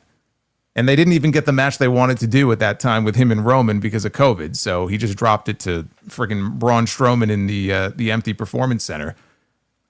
He almost killed The Undertaker. On Saturday, he speared Charles Robinson. We find out Charles Robinson has a broken rib because of that spear he took on Saturday from Bill Goldberg. Yep. He claimed one more victim on the way out. But again, this man, he had this white hot run in 1998 off a bunch of 4 and 5 minute matches. And I think as popular as he was then, in his mind, I really think he overstates his position in the grand scheme of things here. You know, he's not Ric Flair. I think he was treated quite well by WWE when they brought him back in 2016. Wouldn't you agree? I agree. I think they probably paid him very well. And when you look at what they had him do, I think they treated him pretty fucking well. And all we've heard over the last few years is this anger because, they owe me a retirement match. If Vince told me he'd give me a retirement match, I'm owed a retirement match. Dude, they don't owe you a goddamn thing. But they gave it to you anyway. So maybe it wasn't under the best circumstances. Maybe it should have been SummerSlam. But look at what they gave him. They gave him a match in prime time on NBC. Triple H made the, I think, stupid decision, but the decision to make it a World Heavyweight Championship match. So he got the main event on NBC in his adopted hometown of Atlanta, surrounded by friends and family. He had Doug Dillinger there from WCW. DDP was there. Fucking Chuck Zito was in the ring. his wife, his son, right? He had friends and family there. And I don't understand. Like, I came out of this match like, man, he had a really good performance. He should feel really good about it. And then I see these Ariel Helwani clips, and he's still complaining and he's still bitching about how he was, very unhappy with how it went down. And, again, you wouldn't cut this guy off. You wouldn't cut that guy off. It's like he can't even be satisfied with what they gave him when, frankly, they were in no position to give him this in the first place. He's going to really, like you said, he's going to really regret not going with AEW. Sure, AEW can be cheesy. Sure, AEW, the roster there might not be to his liking, but I think one thing can be perfectly stated about Tony Khan. He has treated every legend that walked through that door with the utmost respect. And I do think if Bill Goldberg ended up in AEW, he would have gotten the proper retirement that he wanted from Tony Khan. So he can lay his head down to sleep tonight knowing that maybe he made the wrong fucking decision. At the end of the day, I just feel like this guy is not owed anything. I think he has gotten more out of the wrestling business than he has put into it. And so we'll see in 2 weeks what he has to say. It's entirely possible that it sounds like I don't know if he signed an NDA or maybe he has a contract with them that's expiring in 2 weeks. I guess maybe that's why he's waiting. We'll see what he has to say. Maybe he reveals something that WWE, did, or the way that they really handled it. Something comes out that's really embarrassing. It makes WWE look really bad. And maybe my opinion will shift a little bit. But everything I just said, like, tell me where I'm telling lies in what I just said. No, you're factually correct. Does it not feel to you like he really is as big of a star as he was for a moment in time, that he's overstating his place in history by thinking that he is on the same playing field as some of these other people? And he has a very high opinion of himself. It's fine to be self-confident, and he was a star. Nobody is denying that. But like, for him to be, I don't want to say on the warpath, but clearly if you watched him in these clips, he was measuring his words. Like he was biting his lip. He wanted to say a lot more and he was restraining himself, but he was not happy with how it went. I don't see how outside of him being cut off with the speech, which I get, I don't see how you can get the match and the send-off that you got on Saturday and not be at least satisfied that you got to go out in a much better way than you did in that match with Roman. Do you think he feels like he was used as a vehicle? His retirement is used as a vehicle to battle AEW in the counter programming war that they did? Do you think he feels any sort of way about that? He might. But okay, so what's the issue? Like, if you're Goldberg, like, what's the issue there? Like, if they think that his retirement is going to be such an attraction, maybe it takes away from the talking point of it just being about him, and everybody else is talking about all the other shit that's going on that weekend. So he wants all of the focus and all the attention to be on him and nothing. I mean, did he feel like at SummerSlam or at a WrestleMania that he would have been in a main event? Dude, he would have been in the mid card. Probably, yeah. Him against, let's say, a Bron Breakker or anybody else he might have wrestled. He wasn't going to main event that show like he did Saturday night, because 58-year-old Bill Goldberg in a retirement match on a major WWE PLE is not a main event. So he would have been in the middle of the card, and I guarantee you he would have been upset about that too. And especially if he had to put the other guy over. So if he had to put somebody over in a mid-card match, I guarantee you he would be complaining the same way he's complaining now. He complained about being cut off. Do you think WWE could have helped that along by shortening the match maybe by 2 or 3 minutes? I mean, it didn't need to go 14 minutes. If they actually formatted the show the way that they wanted to, and then he got on the microphone to speak in front of everybody, maybe it wouldn't have gotten cut off. Did WWE maybe format the show the wrong way? Or are we really just placing all the blame on NBC? No, I mean, it's possible they could have formatted the show a little bit differently. And if Rollins really did get hurt, we don't know how that may have impacted the formatting of the show and the flow of the show, right? I mean, if it was a legitimate injury and it's not a storyline, it's not a work, like somebody got hurt on the show and that may have fucked things up too. So you got to take that into consideration. Part of his issue was if this was on a PLE, you wouldn't have these sorts of time constraints. So if it comes out that WWE promised him a PLE match and ended up giving him a Saturday night's main event match, I can understand him being frustrated with that. Like, I'm not saying there aren't certain gripes that he might have that I understand, but like, the only positive thing out of anything I saw him say in that interview, he at least put Gunther over. Yeah. You know, he said Gunther's awesome. He actually was having fun in the match. Remember when Gunther chopped him that one time and he just sort of stood there and smiled and there was no-sold that great picture of just the ripples on Goldberg's chest as being chopped. Yes. So like you could tell there were points during that match where he seemed to be enjoying himself. Which is why when I saw these clips and I heard him in this interview, I was floored. Because I came out of that show on Saturday not thinking I would. Like, man, that was actually a really good send-off for him. He didn't go out there and embarrass himself. They actually gave him time, and he didn't look like he was gassed or anything like that. Like, they structured the match in a way that worked. And I don't understand why he would be that disappointed with the way that it went when you look back at really what WWE has given him over these last several years, this whole second career that he ended up having for himself. They gave him way more than they had to. You know, I walked into this show tonight kind of feeling bad about Bill Goldberg and how he was cut off. And I said, I'm not a big Bill Goldberg guy at all. I actually sided with him getting cut off. And I'm like, how could they do that? Give the guys fucking 90 seconds. I mean, whatever it is. And then Jason makes such a compelling case about Goldberg's thinking that he's bigger than he really is, and they don't owe him anything. And it's like, yeah, I kind of feel bad about it, and I kind of feel bad for him. But maybe with what Jason said, maybe he shouldn't have said anything at all, and just you know what, taken it, accepted it, and just move on, bro. If he's got some tea to spill, as they say, then maybe it would have been better for him to not say anything for 2 more weeks, and just come out with it in 2 weeks. Because the way it looks right now, he looks very ungrateful for them giving him a send-off that, frankly, they did not need to give him. They did not need to waste a match on a Saturday night's main event 3 weeks before SummerSlam for a Bill Goldberg retirement match. But he's been crowing about it for so long. I honestly feel like Triple H just gave it to him to shut him up. Yeah. Because he's been talking about it for so long. It was like, okay, you know what? Let's give him his retirement match. We'll put him in the ring with Gunther. He's the best guy for the job. And then we'll be done with it. And maybe we could pop a rating out of it. Meanwhile, I saw the ratings came out for Saturday night's main event. It was the lowest one out of all the ones they've done so far. It was. I saw that. You know, listen, you could think however you want. Jason makes some excellent points.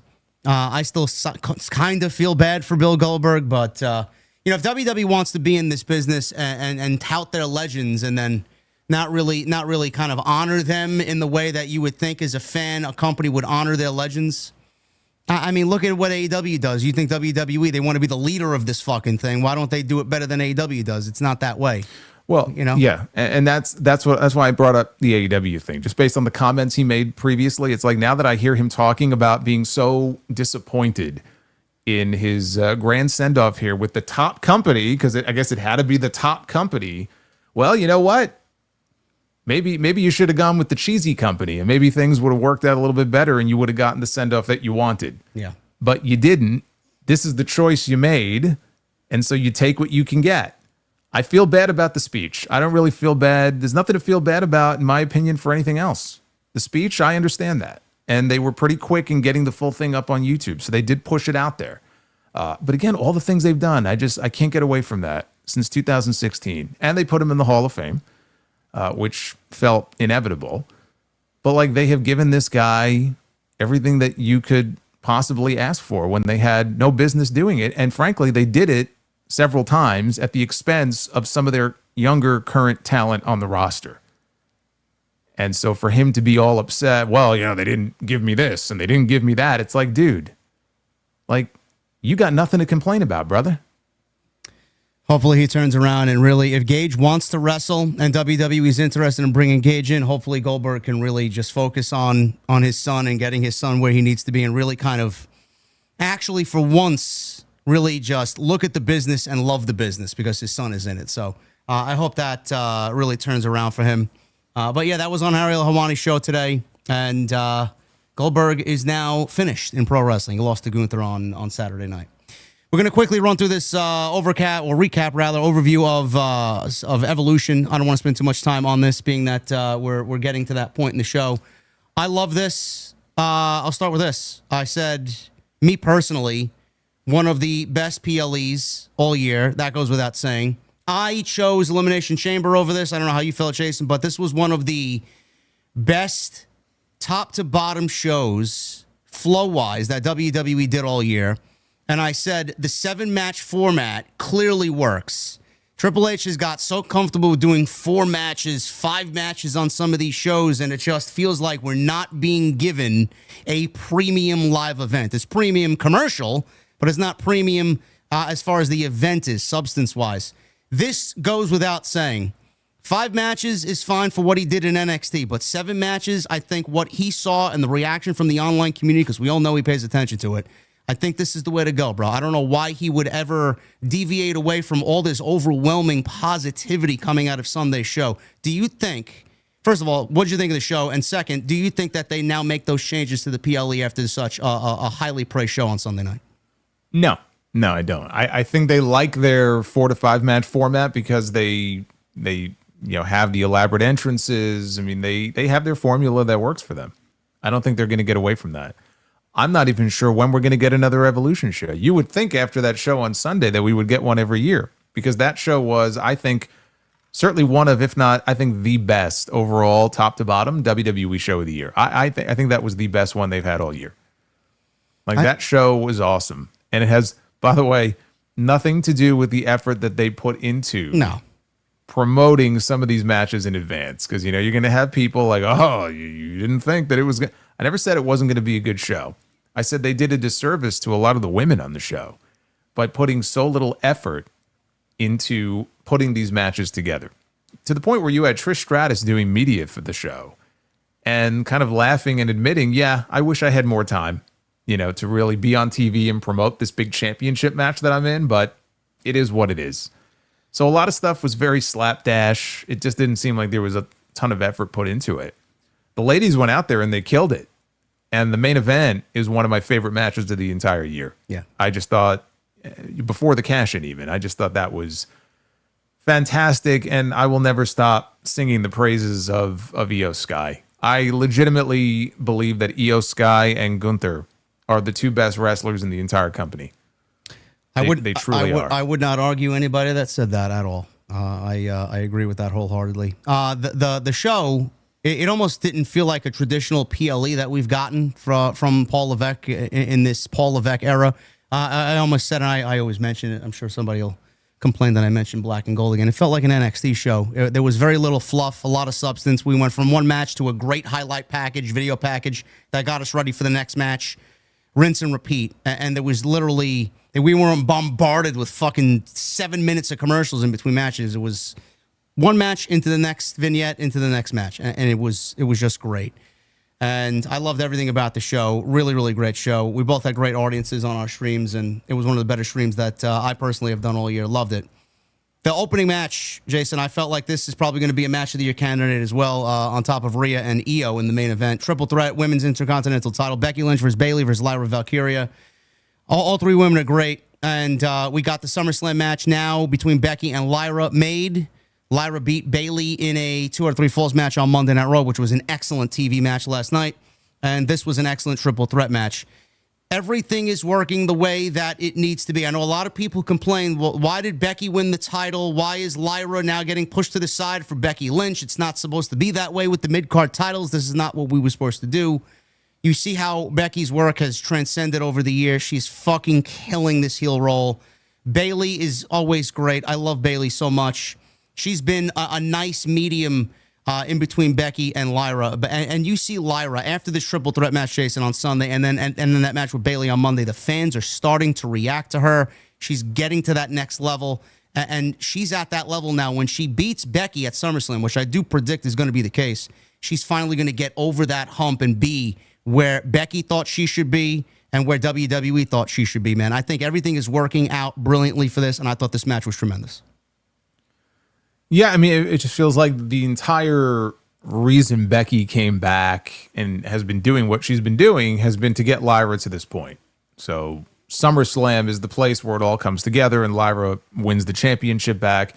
She had a great weekend because she had that great match on Sunday night that she was 1/3 of, but she was a part of that great triple threat match. I love that finish, by the way.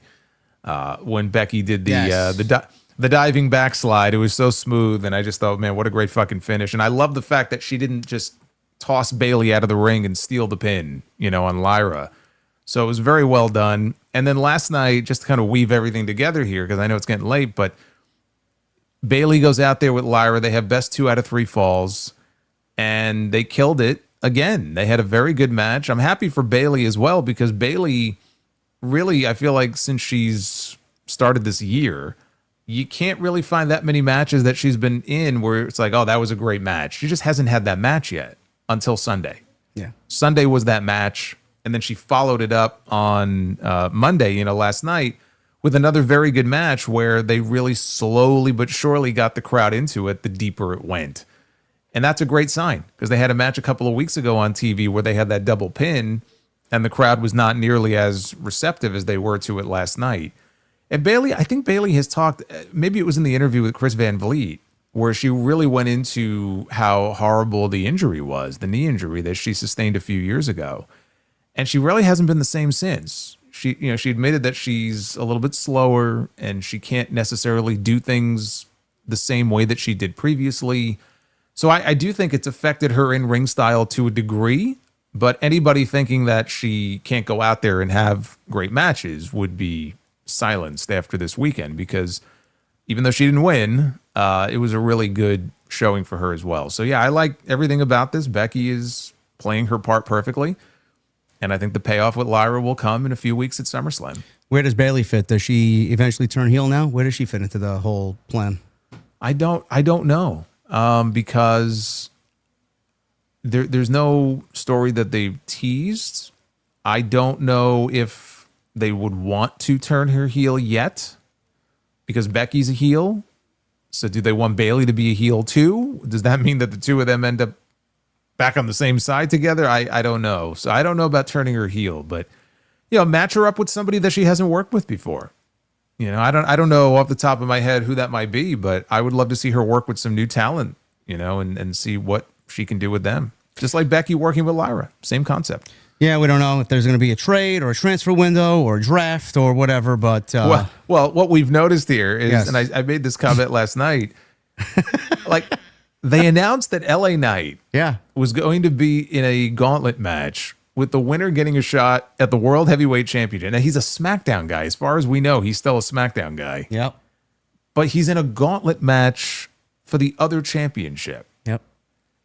And on the same show, we have Nikki Bella wrestling Chelsea Green, who's on the show with her Secret Hervis. And correct me if I'm wrong, but I believe that they have been on SmackDown for months. And with no fanfare, they're just on Raw in a match. Nothing was even said about why they were on Raw. They're just on Raw. So I feel like some people have been quietly moved around, is what it feels like to me. Well, maybe they opened the window while Triple H was sleeping. And just didn't tell us? Yeah. Kept it a secret? That's possible. Who knows? Excellent match here, triple threat. Probably going to go down as one of the better WWE matches all year. NXT Women's Championship, Jacy Jayne. Jason's favorite, Jacy Jayne. Against Jordan Grace with Blake Monroe in her corner, and then obviously and then obviously I am a fan of Jacy Jayne. and then obviously Fatal Attraction influence in Jacy's corner as Wade Barrett continued to make that mistake, just like we did fucking Battle Royal and Gauntlet match last week. I didn't really care for this. I thought Jacy was going to win this. I didn't think Jordan was going to win the title. As we heard rumors of her getting called up, that would be something I'm heavily interested in to see her mix it up with some main roster talent. But she has been integrated on NXT's television with Blake Monroe, and I did catch last week's show. I thought they did. It was cheesy and it was very cringy, but for some weird. Don't tell that to Goldberg. I know. He doesn't want to work for a cheesy company now. For some weird reason, I thoroughly enjoyed them getting manicures and pedicures and fucking back massages last week on NXT. I thought Jordan Grace played her role great, and obviously that's what Blake Monroe and Mariah May is.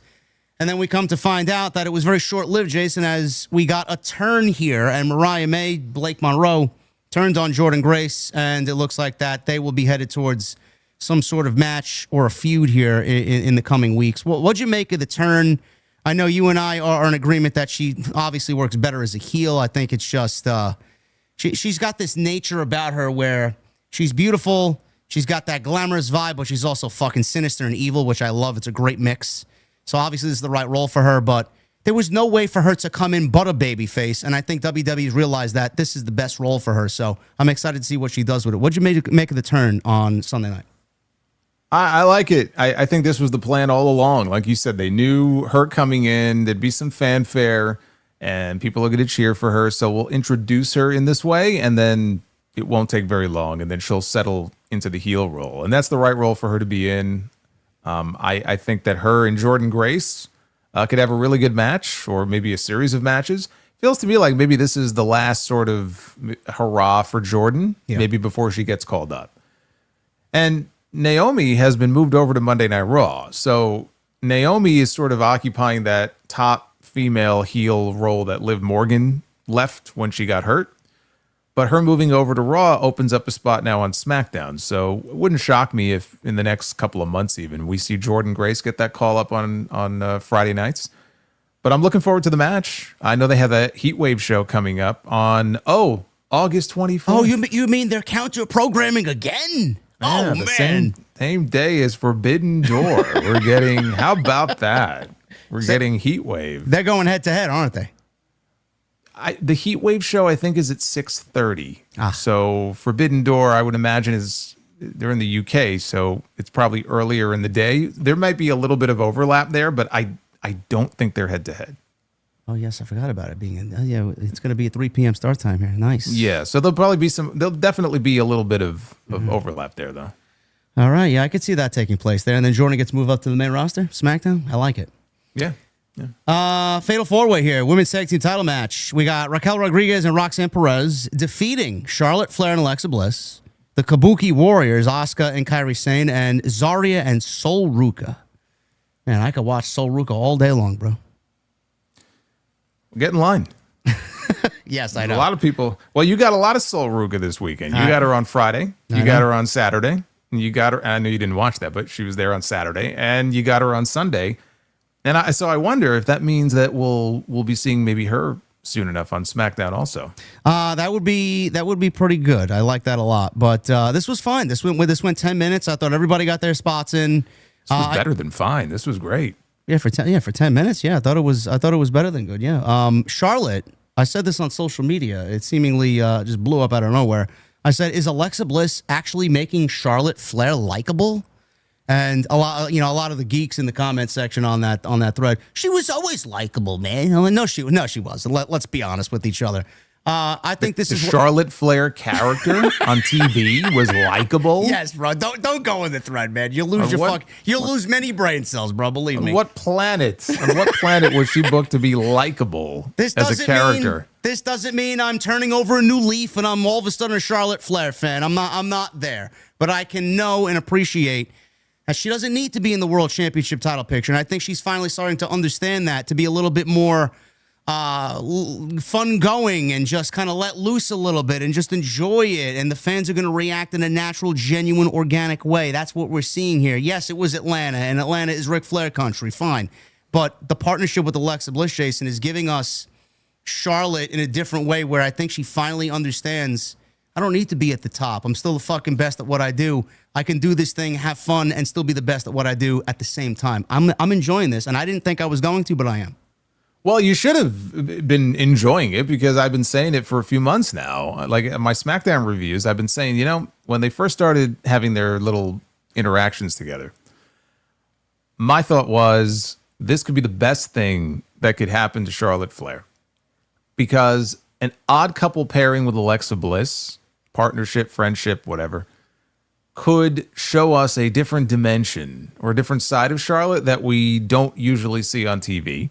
And, of course, it would pull her away from the world title picture for a while, which I think a lot of people were ready for that for a while.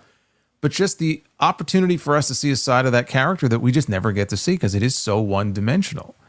And that's exactly what's happening. It's starting to bear fruit. I can't tell you the last time I remember a crowd loudly chanting, "We want Charlotte." When was the last time we heard that? I thought I audibly let out a, what the fuck am I listening to?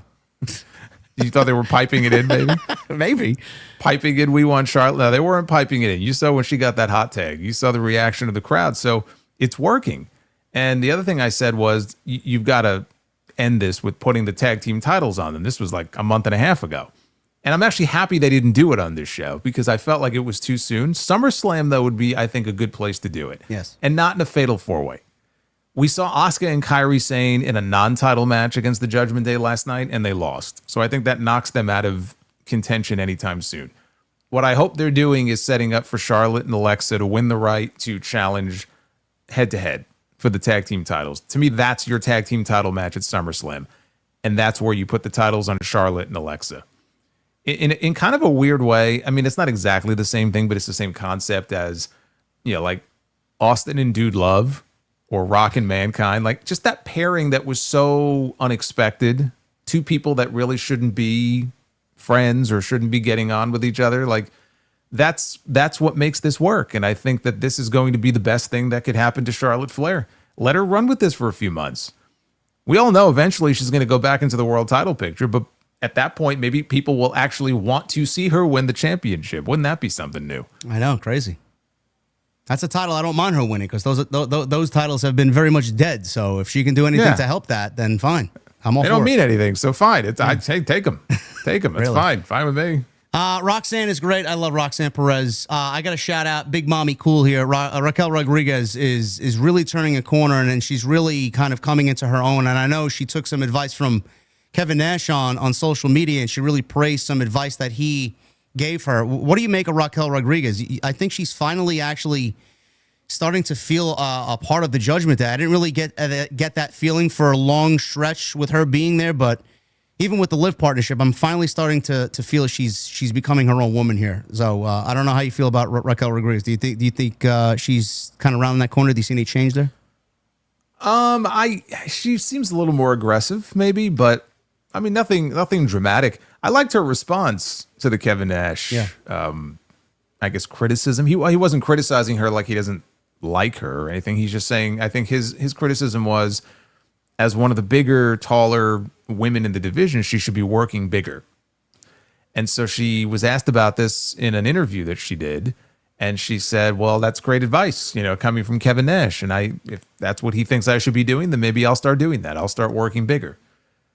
I thought that was a very respectful, very mature response, because she could have had a very different response and told Kevin Nash to go kick rocks. So I think he makes a good point too, because she does tend to maybe sell a little too much, especially for some of the smaller women, where she could be sort of that monster if they really wanted her to be portrayed that way. So if she wants to, incorporate some of that feedback and make that change, I think that's great. I just like the chemistry between them. They have good chemistry together. Again, it sucks that Liv Morgan got hurt. It's not exactly the same thing without her there, but there'll be that story waiting when Liv is ready to come back. So I'm sure the Judgment Day will still be together when she comes back. And the story is it's right there with her and Roxanne whenever she's ready to come back. Yeah, good stuff, Dan. This was a very good tag team match here. Alexa and Charlotte, I do think are going to take the tag team titles at SummerSlam, but Raquel and Roxanne retain here at Evolution. Tiffany Stratton and Trish Stratus. This went about 9 minutes. A very spirited match. Very, very quick. It was a nice sprint. The build was nothing. They didn't really come into this match with much of anything, but Tiffany choosing Trish because Io was able to choose Rhea, and that was basically it. We got a couple of promos, no real substance there. But as far as the match is concerned for 9 minutes, I had no problem with this. The outcome was pretty self-explanatory. Tiffany Stratton wins with the prettiest moonsault ever, and Trish got a nice round of applause as a thank you for what she has done for women's wrestling. I didn't have any problem with this, Jason. This was an undercard match. It came in as an undercard match, and I can't really complain what they did. Yeah, I mean, Trish can still go. She had a great match with Becky. Last time we saw her in the ring, that was 2 years ago. This wasn't as good as that, but I thought it was fine. It was probably one of the weaker things on the show, but that was just because I think most of the matches on the show delivered. So it was fine. But I think part of it also is nobody expected Trish to win. So No. Yeah, there was no chance of getting a new champion here. There was no real drama to it. And she got a great reception from the crowd when it was over. I'm sure it's not the last time we're going to see her in the ring. We got a no-holds-barred match. Jade Cargill and Naomi, with the special guest referee being Bianca Belair. Bianca didn't really factor into anything. I know there was a nice little look that she gave Jade at the end of the match, which may or may not come into play at SummerSlam. I'm hoping that it does. But as far as the match, Naomi led this match. Jade took a lot of offense here, came back and did some big spots, and then she got the Jaded off the second rope through the table, which eventually got the win for her here in the no-holds-barred match. I had no problem with this, Jason. I know I've been very critical of Jade, and I feel like she hasn't really progressed, but I think in this match where there was no holds barred and she's in there with someone like Naomi, who is obviously a veteran and very good at what she does, I thought this was very good for what they delivered. It was good. Yeah. It was a good match. Naomi loses again, which became very clear at the end of the show why she lost. Yeah. In the end, it doesn't really matter. So Jade, it felt to me like she took more bumps than I've probably ever seen her take in a single match before. There were a few like herky-jerky spots. There was one point where she was setting up a table outside, and the other women it was clear they were just kind of waiting for her to set this table up, and she was taking forever to do it. Outside of that, I mean, I thought the match was fine. You know, the Jaded off the ropes through the table was kind of a cool finish. And not much else to really say about it outside of that look that Bianca gave Jade, and Jade gave right back to Bianca. There's definitely something that will be going down there. I have to imagine it will be at SummerSlam, and we'll see what it is. It doesn't look like Bianca is going to have a match, so I'm not really sure what her involvement in the Tiffany Jade match would be. I mean, I don't think they're going to make her a referee for that too, but that look tells you that this story, I guess, involving the two of them is not over yet. Somebody's going heel. I don't know who it is, but somebody's going heel soon. Hopefully it's Bianca. I don't know. I do think that I'd love it. I do think Bianca would be a great heel. I also do think that Jade is miscast. I do think she'll probably come off better as a heel than she does as a babyface. So either decision would be fine by me, but one of them is definitely going heel. One of the best spots of the entire night was the visual of I don't know who it was. I think Jade got drop kicked into the TV right in front of the commentary table, and you start to see it smoke. Why was that TV there? I thought that was a part of the commentary table. There would be a TV on the floor? I thought the whole thing is LED. I don't know. Is it? No, it was like a separate monitor that was like, I don't know if it was embedded in the bottom of the table or they placed it right in front of the announce table. But I have no idea. But I'm looking at that. I go, first of all, I've never seen that before. And second of all, what the fuck do you need a TV for down there? I don't know. Other than just to do this spot. That literally is the only reason that was there. I don't know why it was there, but it looked good. So, yes. Did you ever put your foot through one of your TVs and it starts smoking and sparking the way that this one did? I would never know. Okay. Yeah. Is that what happens when you do that? Why are you asking me? Am I an angry guy or something? You seem a little angry sometimes, yeah. No, I would never do that. Okay. Naomi lost. Jade wins. Jade's got the title match against Tiffany Stratton at SummerSlam. I think someone's going heel, and it's Bianca. So that's my take there. Battle Royal. This was the chance to wrestle for the world championship of their choice at Clash in Paris. That's happening at the end of August. And this was pretty rough from the bell. And then it ended up coming out being a pretty decent battle royal. But like Jason had alluded to with the gauntlet matches, and like I had talked about with the men's gauntlet match as well, I felt like it was more of a problem with the men than the women. This battle royal, Jason, didn't really have a lot of top tier credible contenders, and when it came down to it, there was Nia Jax and there was Lash Legend, Nikki Bella, who's been very spirited in her desires to win a world championship again and get back into the title picture. And then obviously you got Stephanie Vaquer, and it ended up being exactly what everybody thought coming into this. Stephanie getting the title match at Clash in Paris, and she is the winner here. I thought what they did at the end was pretty unique. Stephanie did the Devil's Kiss to Lash Legend on the outside, and that ended up eliminating her. And I guess everybody is looking at Stephanie now maybe getting a championship run here very, very soon because she's so fucking hot, literally and figuratively. But I have no problem with her winning, man. This was the right choice. Yeah, it was the right choice. I mean, it's early yet, but I don't see her winning the title in Paris because I don't see them taking it off of Naomi just yet. I think that would be premature. But don't forget, we have Perth coming up in October. So depending on whether or not, Crown Jewel this year works the way it's done before, where it's champion against champion, which I really hope it isn't. If they don't go that route, I think we're looking at Rhea Ripley challenging for the title on that show. So I don't see Stephanie winning it yet. I think she's done well, and she'll obviously be in the title match on that show. But I mean, you're not suggesting that they take the title off Naomi on that show, are you? I think Naomi retains at SummerSlam.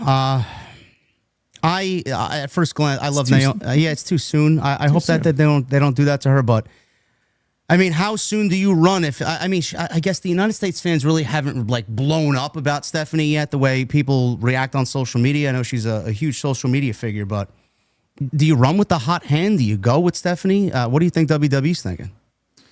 Well, I mean, it's not like she's such a hot hand that people are like chanting her name every week, and they're, you know, she's not that over because she hasn't been that featured on television. Yeah. So I think you take your time with it.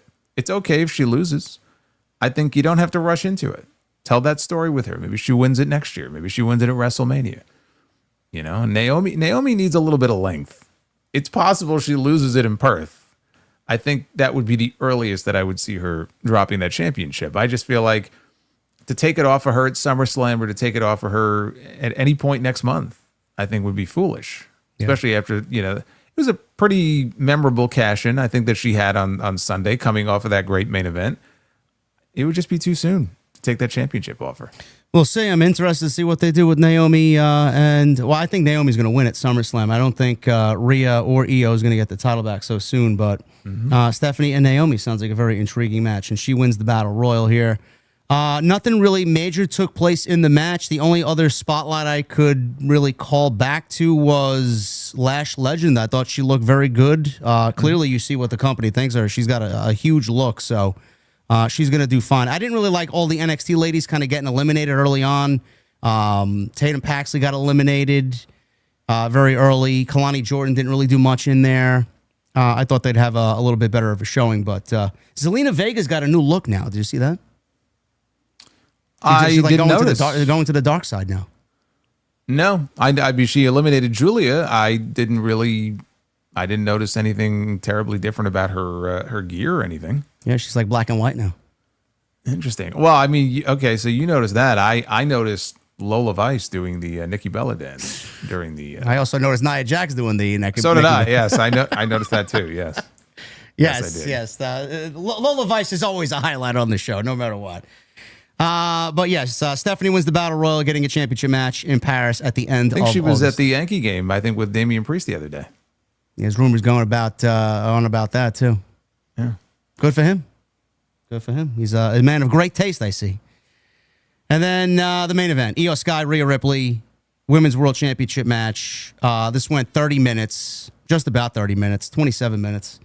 And a lot of people, Jason, I know you talked about it, I talked about it, probably to me anyway, the best women's match of the weekend.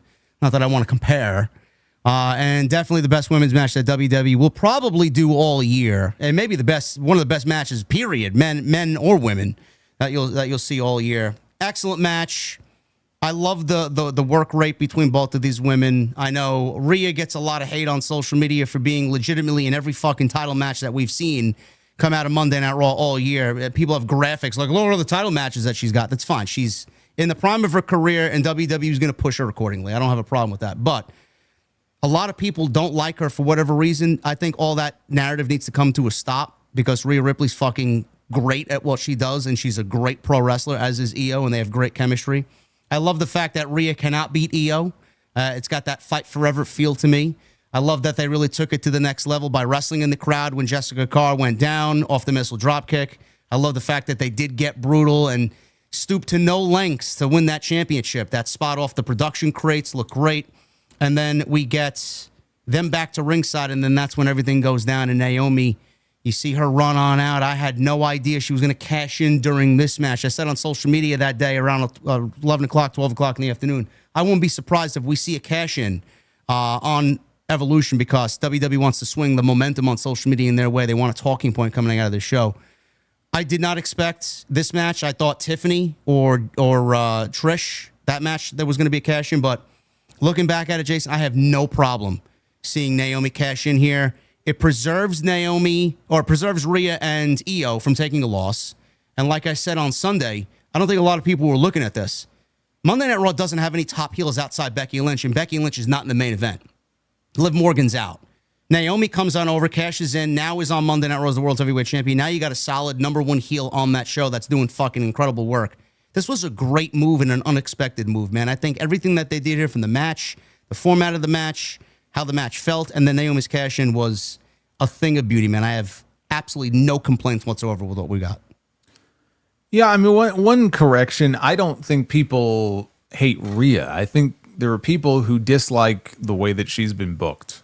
And they feel like she's been booked too dominantly for so long, which, is fair, but she's also the most popular woman in the entire division. So, I mean, there's a reason why she's pushed as hard as she is, and she hasn't had the championship in many months. So it's not like she's been champion this entire time.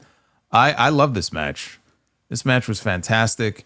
It's actually hard for me to rank this when it comes to this or the triple threat at WrestleMania with Bianca in there, because both matches were just so great. But yeah, I fucking love this. And again, it just illustrates to me why I think Rhea's great too, but Io is just the best. And I could watch these two run it back, a couple more times, frankly. And we'll get to see it too, because at SummerSlam, they'll be back in the ring. They'll just have Naomi in there. It was actually, at first when Naomi cashed in, I was actually a little disappointed just because such a great match like this ending in that way, without a proper winner. I mean, I know why they did it. They didn't want to really beat either one of them. But it's kind of a shame that this match couldn't have a proper ending like the one at WrestleMania. But I don't have any complaints about the match itself. And some of those near falls were just fantastic. I mean, there was that was it a avalanche riptide? Yes. That she gave her? And then when she kicked out, like the reaction from those people. And shout out to the crowd in Atlanta, by the way. They were fucking great.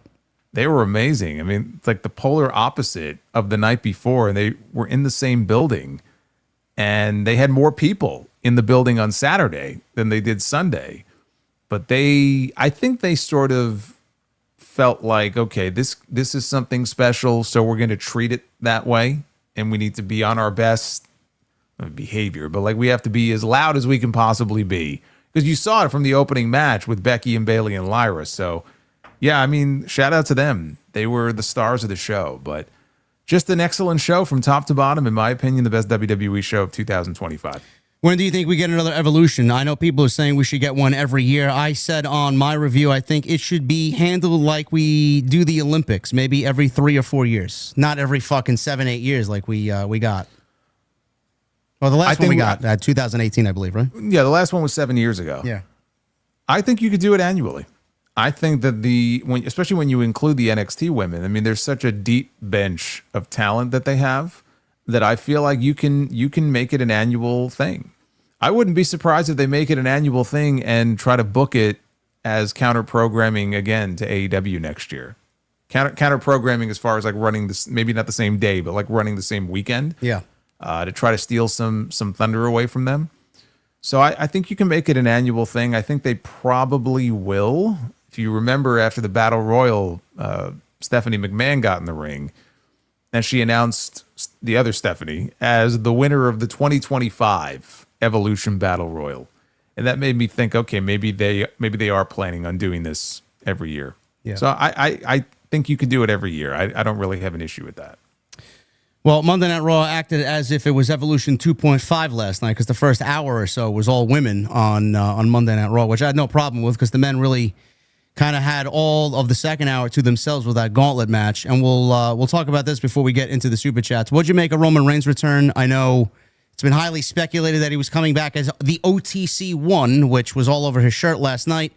And he is now back. Punk won the gauntlet match. He gets the right to wrestle Gunther at SummerSlam for the World Heavyweight Championship. It was a nice interaction between Punk and Roman Reigns. Reigns did not help Punk up, but he helped Jey Uso up. And there's still some tension there coming out of WrestleMania that is unresolved.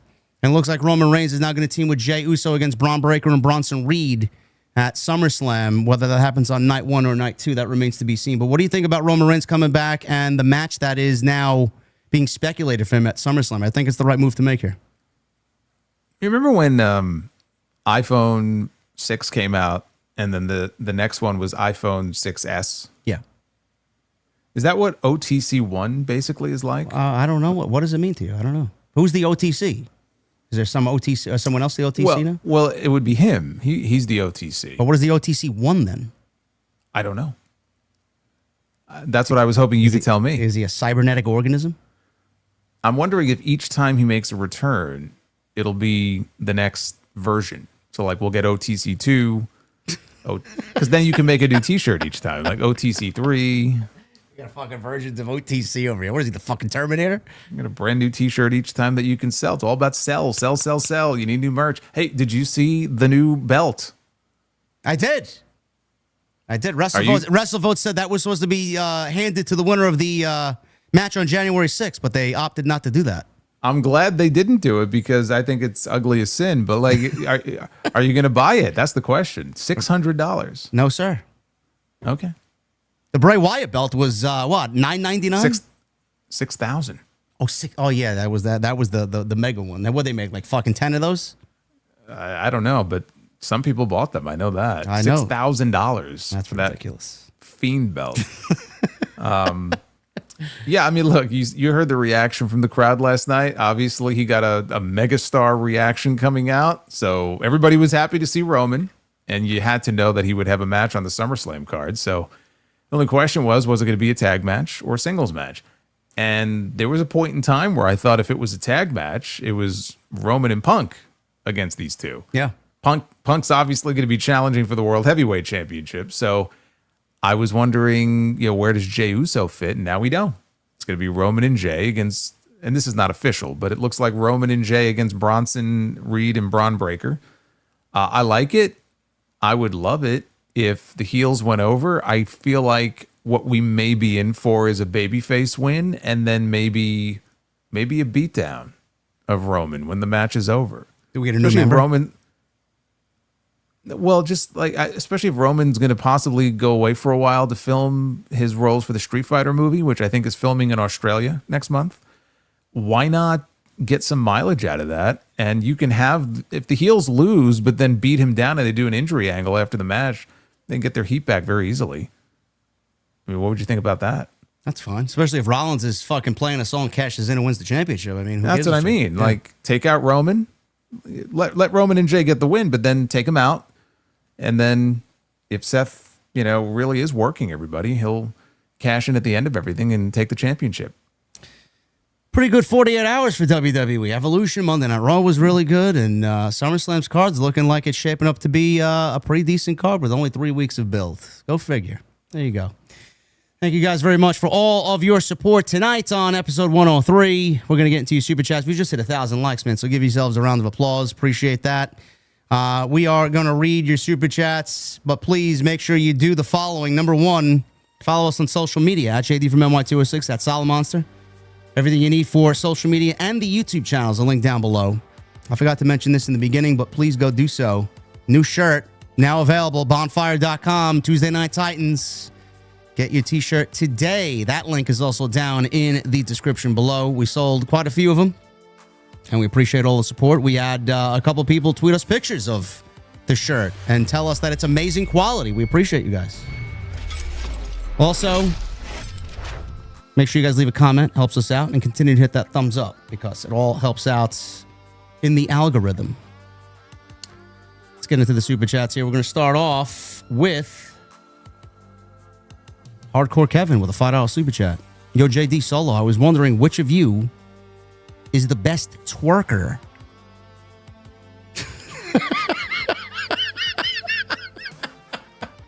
No. You asked that question as if we've done this before, and I would even know the answer to that question. I say get up out of your seats and start twerking, and me in the chat can decide who wins. No. I have a better idea. Let's not and say we did. Sounds good to me. Thank you, Hardcore Kevin. Boss Mo Jackson with a 199 best. It's me, by the way. Go ahead. Fine. I'll give you the W there. Boss Mo Jackson, best podcast of the week, TNT for life. Yeah, thank you, brother. Michelle with a 5. Right now, Seth is a heel, but when he does come back, wouldn't he end up being a face? And I do think he'll be back by Crown Jewel or Survivor Series at the latest. I'm sure people will pop when he cashes in, and no, I think, I like Jason said, I agree wholeheartedly. I thought this before even coming into tonight's show. I think it's a work. I think we're being trolled. I think he shows up at SummerSlam and boom, cash in. If he comes back and screws over a babyface, then no, he's going to be heel. Especially if he screws over CM Punk. Yes. Nate 6382 with a $5 super chat. I just want to wish Cole the best. He hasn't been the same since NXT, just injury bug or even personal life. I miss Keith Lee. I haven't seen him since the WWE Hall of Fame. Yeah, I don't know what's going on with Keith Lee. Keith Lee said he's good. He's in good health. He's in good spirits. It's just, it's not up to him, is what the last thing he said. Sidro. $5 super chat. How do you tell the gender of an ant? Put it in a glass of water. If it sinks, it's a girl ant.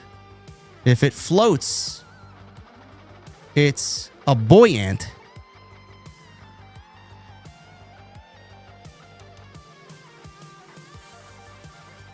Not the best, bro.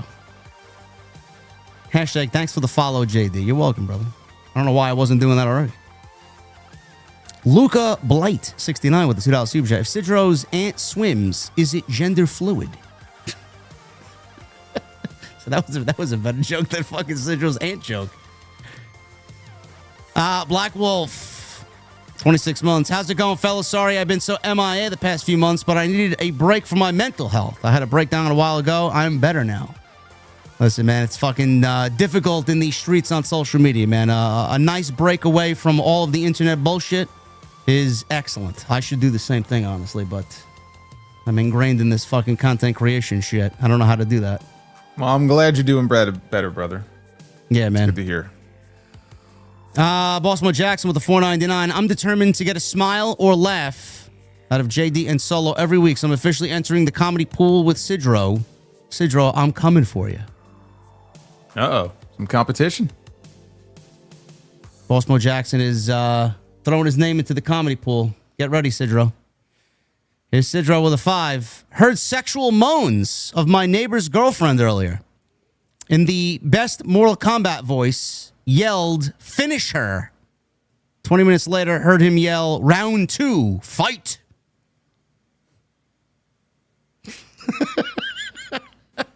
Should I play? There you go. I'll play the Mortal Kombat theme for you guys. Boss Mode Jackson, $1.99. Walking Dead or Game of Thrones? I haven't watched one episode of Game of Thrones, so I'm going to go Walking Dead by default. Yeah, Walking Dead. I mean, everybody telling me that I should watch Game of Thrones, so I probably should get around to that, but I watched all 11 seasons of the original Walking Dead. Yes, sir. Excellent. Sidro with a $10 super chat. Big shout out to the guy that explained the word plethora to me. It means a lot. And got a book today titled A Guide to Surgical Procedures. Opened it up, and the appendix was missing. Clever. Yeah, it's clever, yeah. HH Media 84 the 5. There was once a man from Degrassi. His balls were made out of brass. In stormy weather, they clanged together and sparks flew out of his ass. Sounds like an Andrew Dice Clay thing that you would hear. Kind of, yeah. Justin's Vision with a $2 super chat. Could this be the plan B Seth was talking about? I did mention that earlier. Mm-hmm. Could be the plan B, bro. We don't know. You know, when Bronson Reed says, where's the visionary? And then the Oracle said, don't worry, he's worrying about plan B. Yeah, remember I commented on how awful that dialogue was? Like, where's the visionary? Like, who talks like this? Not Bronson Reed, I'll tell you that. Ali with a 5. JD, can Roman handle more matches considering he's a part-timer? Yes. He's going partially Hollywood as well, so that's why he can't handle more matches right now. Boss Mo Jackson with the $4.99. What does Evil Spirits sing on Friday the 13th? Voorhees, a jolly good fellow. Voorhees, a jolly good fellow, and someone will die tonight. Yeah, I'm gonna have to rescind your comedy card, bro. Especially if you are a camp counselor, if you are a teenager having premarital sex, you are definitely going to die. Probably yes. D-Sin Calgary with a $13.99. What if they save Reigns versus Rollins for WrestleMania 42 for the world title after Rollins inevitably cashes in, finally giving Roman his win against Seth? Or would you keep Seth undefeated against Roman? Cheers. I don't think if this is all a work, I think we keep the same vision. I don't think Roman and Rollins at WrestleMania 42. I'm thinking Sammy and Rollins at WrestleMania 42. Maybe we do Punk and Reigns at WrestleMania. We'll see. It's too early. It's way too early. Sammy and Cross is a potential SummerSlam match as well. We forgot to add that earlier. So, Sidro with a 5. I quit the job at the Helium Factory. I refuse to be spoken to in that tone. And finally landed a paid gig to participate in a sleep study. It's my dream job. Not really hitting tonight, brother. Not really hitting tonight. Havili, again, thank you, man, for the $300 super chat. Appreciate you very much. We love Havili. Boss Mo Jackson with the $1.99. X-Men or Justice League? X-Men. Yeah, I'll probably have to go X-Men too. I was big on card collecting the X-Men when I was in my baseball card phase when I was little. Gavin Deeth with a 10. All In was great, just too long. Wish a few of the matches should have been moved off the show, like the TNT title 4-way, trios, and the Bucks vs. Swerve, and Ospreay tag match. You would move that off the card? What's wrong with you, bro? Why would you move that tag team match off the show? I mean, it was kind of an important match, too. Yeah. I mean, it actually had some stakes in play there. Boss Mo Jackson with a $1.99. Blake Monroe puts me in mind of Maurice. I don't think of Maurice when I think of Blake Monroe. No, sorry. Now, Maurice is kind of in a league all unto herself. Yes. Maurice was shown, by the way, she was one of the legends or divas that was shown at Evolution. And I mean, we see her often enough. Like, I know what she looks like, and she still looks great. The one that really was like, holy shit, like Ivory looks exactly the same as she looked 25 years ago. I know. And Molly Holly, too. Yeah. Yeah. And Molly's worked for them for a while, so she's always there, but we never get to see her. But yeah, no, it was great to see them. And Miss Jackie and Melina was there. Did you find it weird that Michelle McCool wasn't there? A little bit. Yeah. Yeah, I thought for sure she would be there. Jerry Ramey with a 10. Bought my first bottle of Screwball peanut butter whiskey, my new favorite drink. Any other recommendations for someone new to the whiskey game? Be careful with that, bro. I will say it is very, very addictive. One glass is certainly not enough on most nights. It doesn't even taste like whiskey.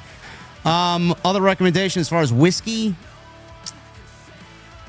I mean, I like a Gentleman Jack. I think it's great. I like Irish whiskey too. I think Jameson's great. You can't go wrong with Jameson. Start there. It's pretty easy. Makers is good too. Yeah. Yeah. Start with that, brother. A lot of whiskeys sometimes can be harsh, especially for a newcomer. But Jameson and then Gentleman Jack, if you can find it, it's a really nice, smooth Jack Daniels. Duff's Vids with a $4.99. Which state can't you LOL in? Hawaii. You have to keep it to aloha.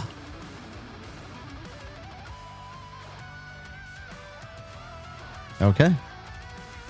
I've never been to Hawaii, by the way. I'd like to go. I would too. I mean, it's quite a voyage, though. Yes, I know. That's the only thing holding me back. Citro with a $5 super chat. Friend went to Mexico to steal a train. He had a locomotive. Okay. And knew a tattoo artist who tats girl for free if they showed their boobs. It was tit for tat. Again, clever. All right, man. That was a good one. Very clever. A real Dirty Dan, 62 with a 199. Have you guys had Deal Dough Pizza? I have no idea what that is. Deal Dough Pizza? I mean, say it fast. Deal Dough Pizza? Say it faster. I don't want to say it faster anymore. I'm surprised you ever realized what you just said anyway. So Deal Dough Pizza? No. Yes. What am I saying? What am I saying?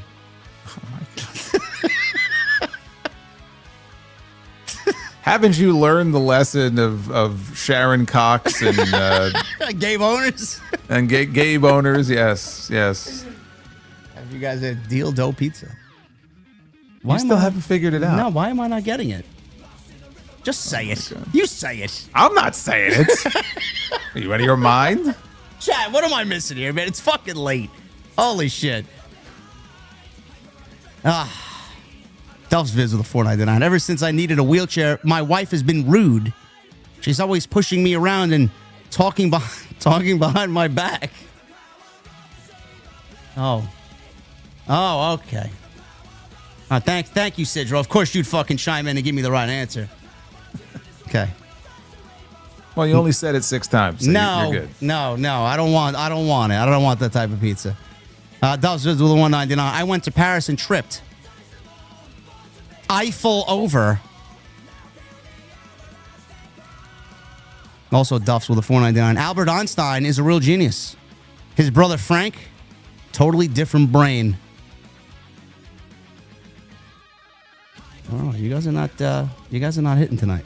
Sidro with a 2. Fell in love with a banker, but she had no interest. Oh man. Duff's with a $4.99. What do you call a zombie who writes music? A decomposer. Okay. All right. Little zombie humor. Someone will pop him. Someone's gonna get him. I think you already did with your dildo pizza over there that you couldn't figure out. Oh my God. Bossmo Jackson with a $1.99. Mox loses the title. Let's make AEW great again. Also with a $1.99. What is Jason Voorhees' favorite dessert? Ice cream. That's surprising. Just leave the jokes to Sidro and Dobbs, man, please. Cam Griffey Jr. with a $2 super chat. Big E called his shot against Bobby Lashley on X. Did he? Oh. That's a great way to call your Money in the Bank cash-in shot. You do it on social media. I did not like that cash-in. I thought that was a waste of Big E's cash-in. I thought they went about that whole fucking briefcase thing with him the wrong way. Ryleek with a $4.99. Solo versus Charlotte Flair at Mania 42. Battle of the Droids. Jake Cargill will be the special guest referee. I will win the battle. Charlotte cannot defeat me. I will make sure I eat my dildo pizza before I wrestle her.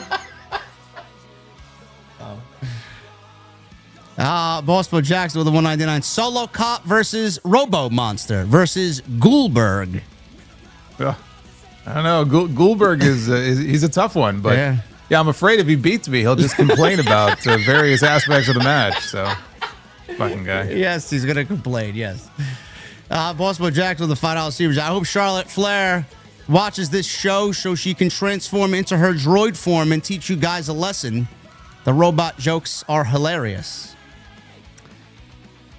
Dove's Viz with a $4.99. I'm really excited for the Amateur Autopsy Club I just joined. Wednesday is open mic night. Oh, yeah. He's still. You didn't get him yet. I don't know. With the way we're going today, I don't think you are. DC Sport Mark with a $4.99. Any chance JD can unblock me from X? I don't even know what I did. Sure, man. Just email or DM me your Twitter at. I'll unblock you, man. I don't know. I blocked so many people this fucking past week. I can't even count. Bossmo Jackson with a $4.99. We should send Charlotte Autobots and Decepticons to take out the Death Riders. Charlotte's the greatest transformer ever. I love RoboCop's sister. You all right? I didn't know RoboCop had a sister. I didn't know Charlotte was gonna say. I didn't know she knew the Autobots and the Decepticons either. I hear that in this new Superman movie, he's got a Robo Dog. Really? Or Super Dog or something? Have you played the game yet? No. Okay. No. I figured you bought it for $3.99. You would have booted it up already. I didn't. Superman? No, RoboCop. Oh, RoboCop. No. Yeah, no, I have a bunch of games downloaded because Steam had a summer sale. Yeah. So the RoboCop one I picked up 2 weeks ago. I still haven't played it yet. But they had Batman Arkham Knight for like $3. Yeah, that's a good pickup. Yeah, so I grabbed that one, and I grabbed Need for Speed Heat, I think it is. So I haven't installed them. I just wanted to grab them, while they were on sale. But yeah, I have to start playing that RoboCop one. It looks good. Robert Palacios, 39 with a 999. Shout out to you guys. I listen to TNT every time I'm working Uber Eats, and it's the best wrestling podcast show. Enjoy all of your discussions. Will make my day to hear this chat read on the air. Well, thank you, brother, and hopefully work has breezed by. That's awesome. I love hearing that. Appreciate you, brother. Thank you. Project Libertad with the $2 super chat. Glad Jay is given the Kofi Kingston world title run. That wasn't that bad. Kofi Kingston had 6 months. I mean, Jay didn't even get that long. I think the it's way kind of disrespectful to Kofi. I think say that you got a Kofi Kingston run. Kofi had a better run than Jey Uso did. Yeah, but what is really remembered with Kofi's run, really? When he lost it. Yeah, so. HH Media with a 2. Fatu's dance looks like he's possessed by the boogeyman. I don't mind the dance. It's just the fucking catchphrases that he just regurgitates every time he's out there. BP Punk with a 199. Or B Punk with a 199. Sold you think JD know about Buck? What is this? Soul you think JD know about Buck Zumhofe? Too wild. What? Buck. There's a wrestler named Buck Zumhofe, and you might not want to look up the story about him. It's pretty sick, and I just people have asked me what I think would make for a good Dark Side of the Ring topic, and I have often dropped his name. So okay. Yeah. He meant solo there. He put sold. Okay. Oh, okay. Well, yeah. My name changes every day, so. Thank you, B-Punk. We got the Lord Maestro with a $9.99. Hey, guys.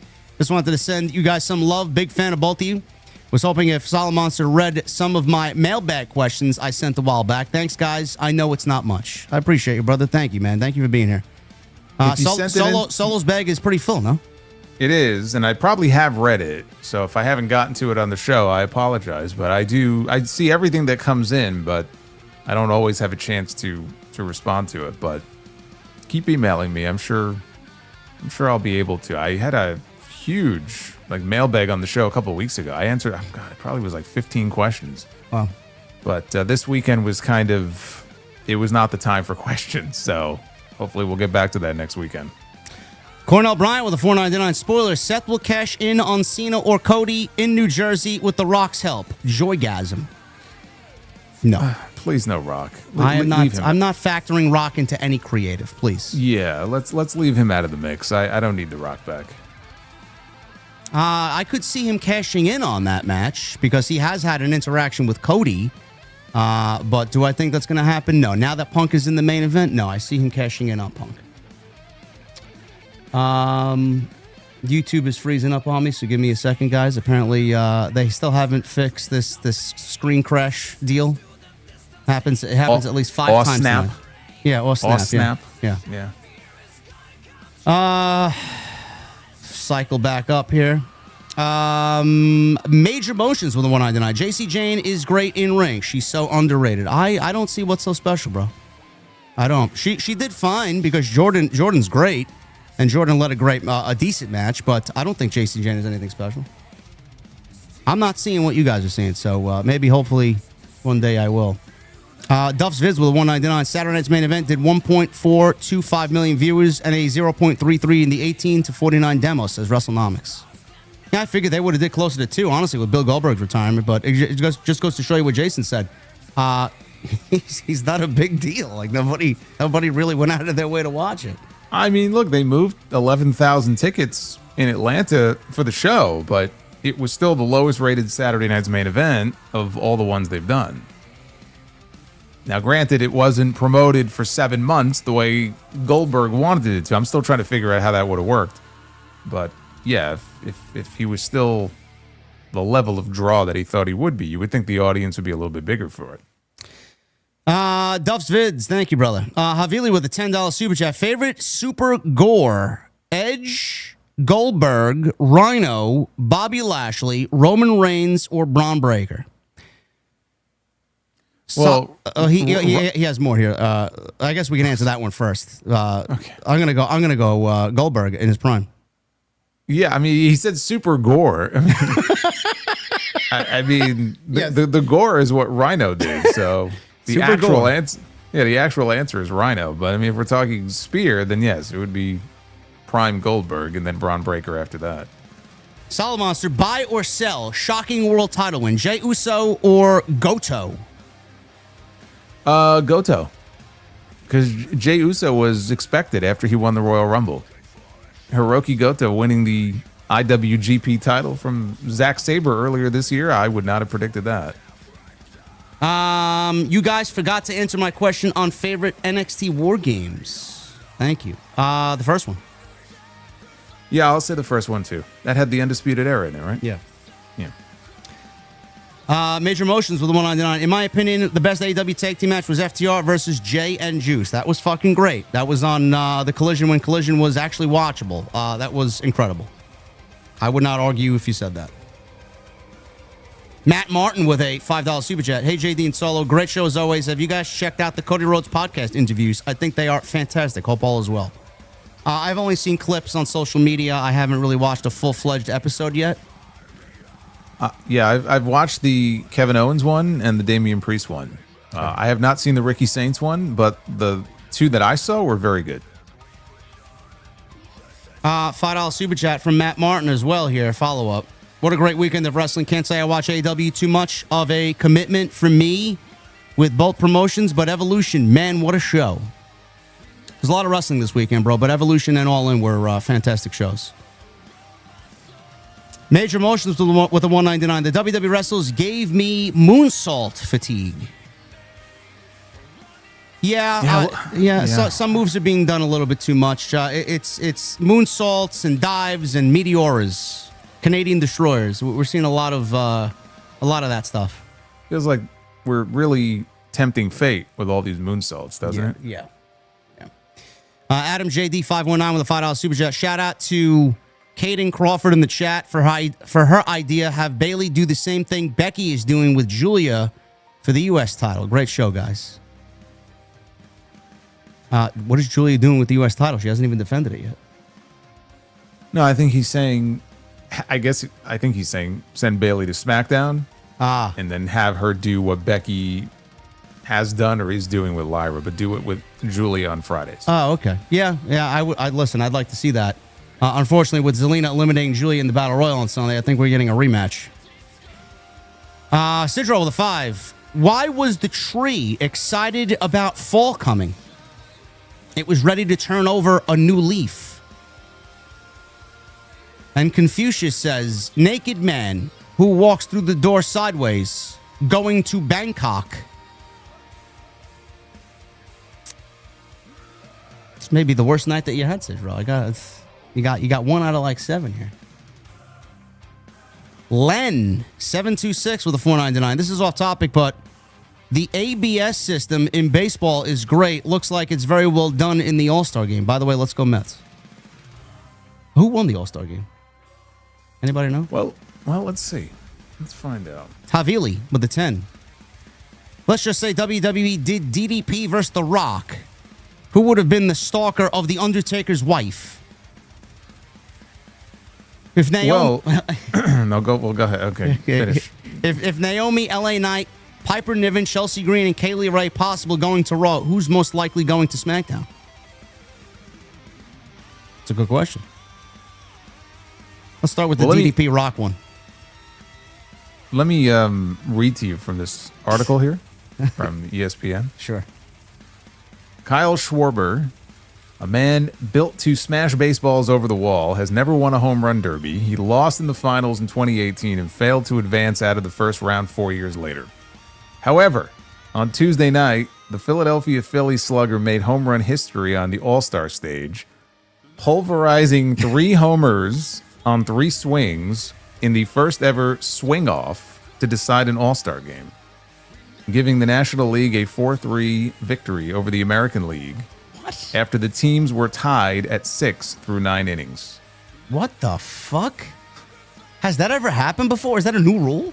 I've never heard of this before. It has to be first time that's happened. Well, they really wanted a talking point coming out of the game this week, huh? Holy shit. It says this year's exhibition was the first game to feature the automated ball strike system, an expected precursor to Major League Baseball implementing the arrangement for all games beginning next season. So yeah, I mean, what is the automated? What does the automated system do? What is it supposed to do? I mean, isn't this robo umps? Is that basically what it is? Let me see here. The rules Tuesday were the same as the ABS challenge rules introduced during spring training. Each team received 2 challenges for the game.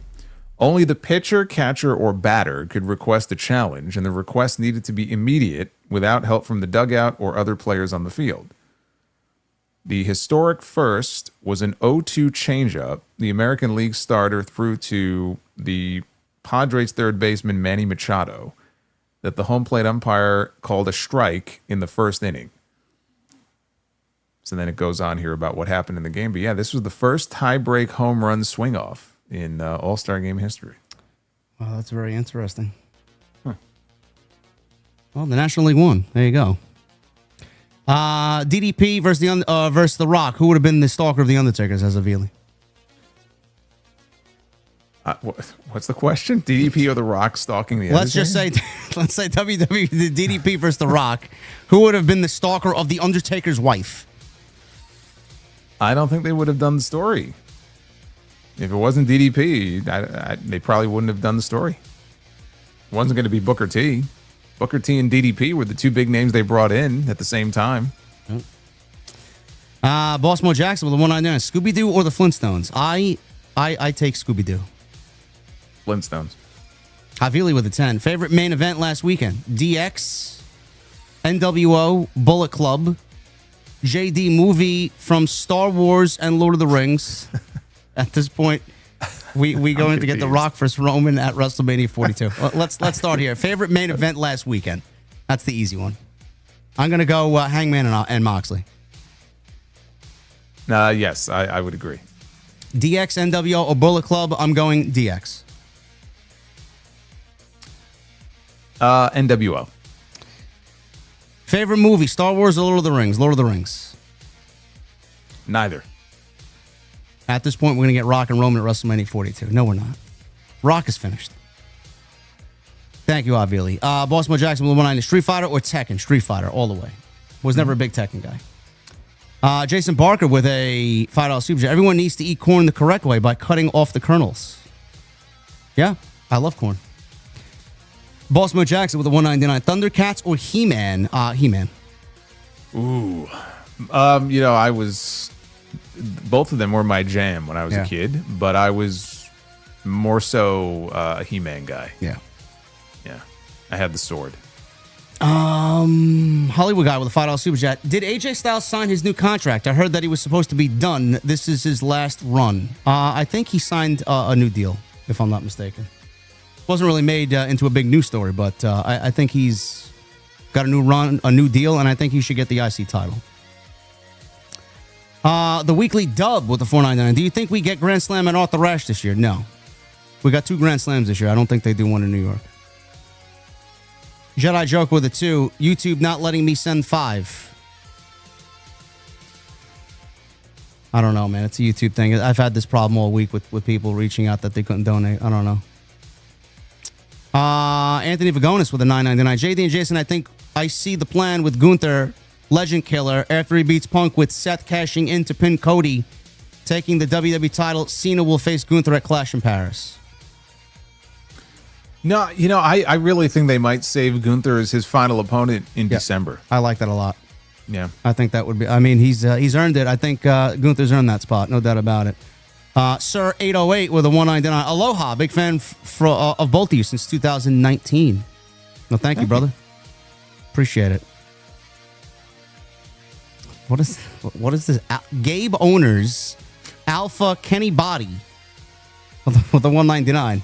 Just wanted to stop by on another Titan Tuesday. Thank you, Gabe. Appreciate it. Thank you, Gabe. Good to hear from you. Sarit, I got your $9.99 super chat, bro. I'm not going to read it on air because it only adds to more drama. I'm just going to let it play out. And to answer your question, no, I'm not fired. Jedi Joke with a $2 super chat. Super chats aren't working for me, so I'll tweet you. Thank you, brother. Beast Comatose with a $6.99. Why did Ricochet bring JD to the ring? Because after getting roasted online, Ricochet figured, at least in the ring, he could try to dodge the burns. Best in the world, Matt, with a $5 super chat. Chat, can you tell me what Sean Ross Sapp's favorite pizza topping is? Matt, you're a troublemaker, bro. BW Roses with a 5. National League won the All-Star game tonight thanks to the new home run swing off rule due to the game ending in a tie. Thoughts on the new rule put in place? I don't know. I have to see it. It's all new to me. Yeah, me too. I mean, I got to see it play out. I don't know. Doves Viz with a $4.99. I want to get a job cleaning mirrors. It's something I can see myself doing. That's a good one. Slick. It's a slick one. Brian Finelli with a $9.99. Hey, JD, can you see this? Yes, I can, brother. Just kidding. Solo, your thoughts on Goldberg were put so well. My cat even agreed. What do you call friends you like to eat with? Taste buds. Gentlemen, cheers. Thank you, Brian. Thank you, Brian. The 90s guy with a 5. Good day from Brisbane, Australia. Love your work, boys. Happy for all of your success. I appreciate that, man. Thank you. Very kind of you. Thank you. And I think that's the end of our super chats. Unless anyone wants to get a last-minute joke in here that you didn't pop the Solid Monster tonight. I don't know what to tell you. Hey, it's one of those weeks. Tough crowd over here.